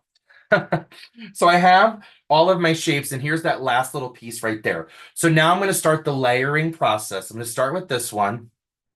And what I'm going to do is I'm just going to create a cross, and I'm going to keep essentially alternating. So there's a cross right there, and then I'm going to place this as a cross, and then I'm going to place the next one, and you're just going to keep layering it until you create this really fun design. Now, I'm going to use my glue gun this time to add all the different layers.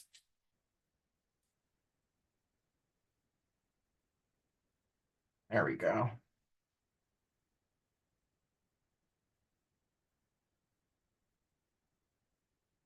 My glue gun looks like it needs to be charged a little bit, so I'm just going to put that down right there.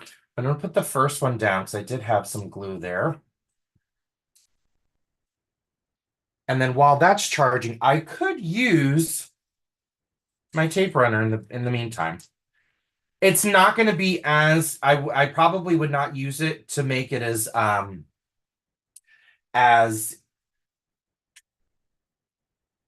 as sturdy, right? If I was making this as a gift, but just because of time and this class, I do want to just assemble it for you. But again, I would use my glue gun, and all I'm doing is I'm just layering it, and I'm alternating by creating this cross, right? So I'm just alternating, putting it in the middle.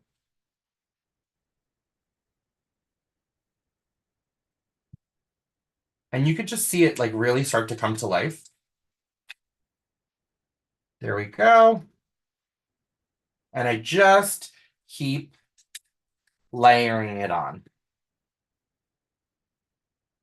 And again, this is also important in terms of like the weight of the paper, right? I'm working with the medium, which is tougher. I was working with light, like a light cardstock. It might not be as sturdy as I want it to be, right? So you really want to depend on what type of paper you're going to use so you can really adhere those different layers to it. But you could just see how it's really starting to come to life. And now I have the final piece left there. Now, in terms of the final piece, you want to be able to really determine like whether you even need it. So this one, I added the final piece in there, and I did it by actually playing around with this and moving this around a little bit more and just kind of fluffing out the bow.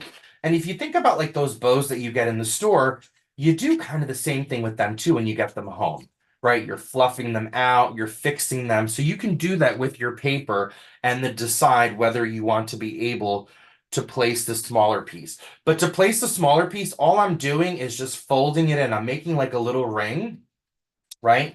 And of course, I'll put some adhesive to make the ring, and then I'm placing that in that center right there. Okay. And then I would place that right in the center of my bow. So, and then again, of course, see, it's moving on me a little bit. So I think I would probably use my glue gun for that one, just to get that right in there. But that's essentially how you would put that one together. And play around with, the design of it and the position of it. So just looking at this one, I do like the pattern of the plaid, but I'm also thinking, is it too busy? Do I like more of the solid color? Is it taking away from the texture of it, right? So there's like different elements that you can do when you're working with your material. So let's look at our rosette right here. And again, this one is a little bit complicated because we have those score lines that are a part of it. So with the score lines, the first thing I want to do is I want to be able to fold along the score lines. So I'm going to go through and fold along the score lines. And make sure that I have all those score lines folded down, and it's essentially just going over them, and it's like you're creating like a little accordion fold, right? So you're getting your first piece of the rosette, and then you would do the same thing with this one as well. You're just going to fold them down and just keep going. Just keep alternating it, giving it like that accordion fold there. Follow those score lines. So if you didn't have those score lines, you could manually do those score lines. And I am just going a little bit faster because of time, just to show you. But of course, I would get those two pieces right there. And then what I can do, because of time, I'm just going to tell you about it. I would attach these right here using using an adhesive, right? So if I take a little bit of my glue gun,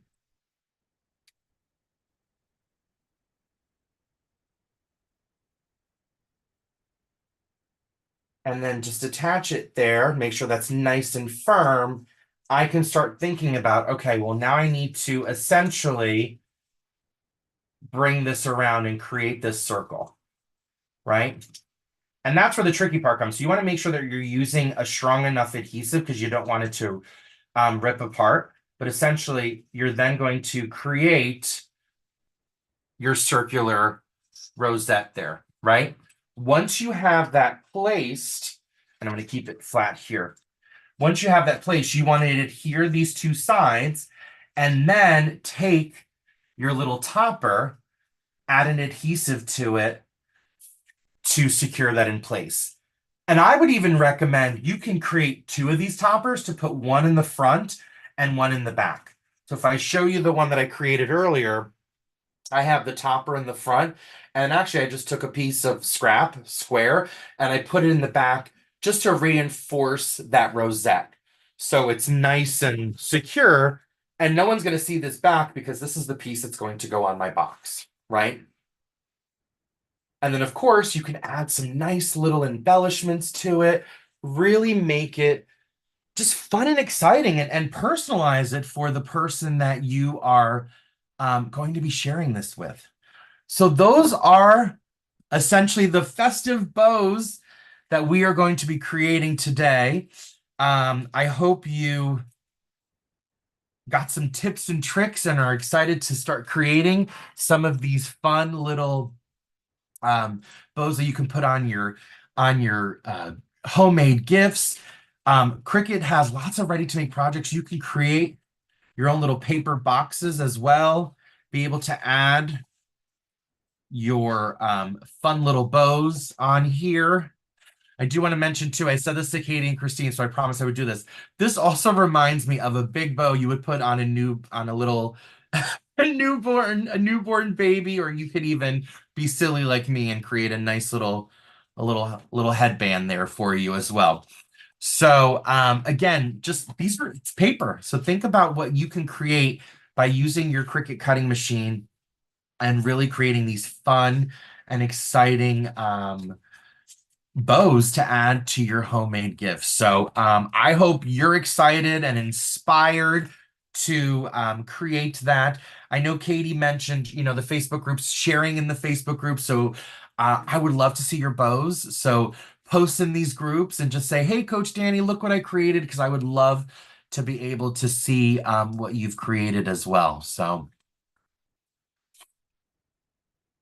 Cheryl says, this has been a great learning experience. Thank you, Danny, Katie, and Christine. You're all awesome and very helpful. Thank you so much, Cheryl. Thank you, Nicole.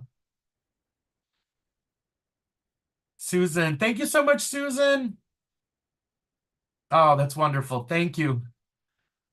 Thank you, Suzanne. Thank you, Marianne.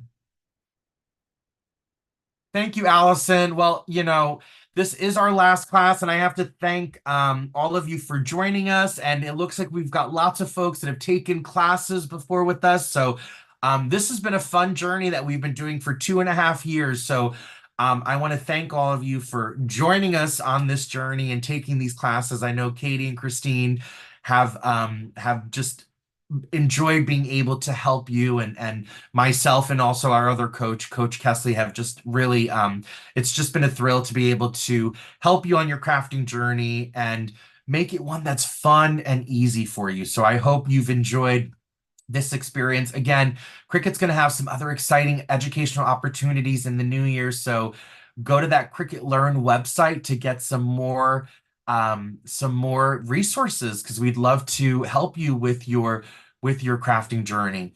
And I know lots of folks are putting in some questions. So while that's going in, I am going to launch one more polling question. I know we're over time, but it is the last class. So we're gonna end with this polling question right here.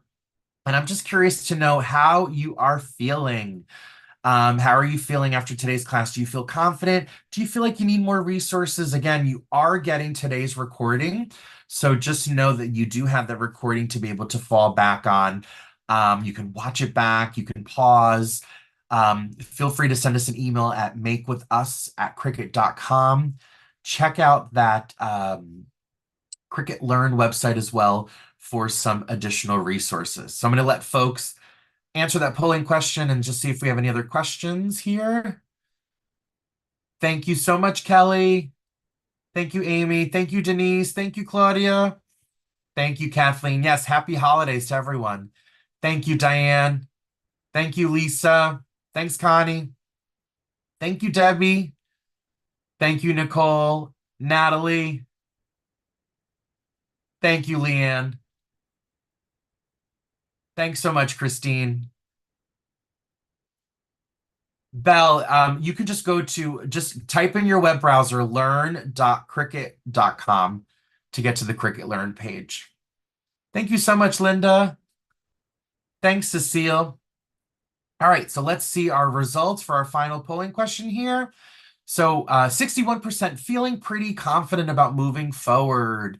21% are ready to soar with ideas. We have 3% not sure if they can move forward without some additional support. And again, Cricut's here to help you. And 15% are feeling a little bit, overwhelmed. So again, that recording I know will help you. So thank you for that feedback there. Thanks so much, Karen and Deb. So just in a couple seconds, a survey will launch. It's just a couple questions. We would greatly appreciate your feedback. We also would love to learn more about what you need in terms of resources from Cricut as well. So thank you so much. Kate, yes, Kate, if it's 3:15 a.m. by you, time to go to bed. Yes. Thank you, Iris. Thank you, Wilma. Thank you all. Happy holidays from all of us here at Cricut. I hope you had fun. I know that I have. Thank you to Katie and Christine for being rock stars, they are Cricut experts because they are just such a just huge knowledge of everything crafting and Cricut. So we're just so fortunate to have them. So I want to thank them for all of their assistance over this time together with us for the live workshops. And again, shout out to Coach Kesley, who has created all of this curriculum and content for all of you to be able to share it, and to everyone else at Cricut. Happy holidays, and I'll see you on Facebook. So post those photos of your projects. I would love to see them. Thank you, everyone.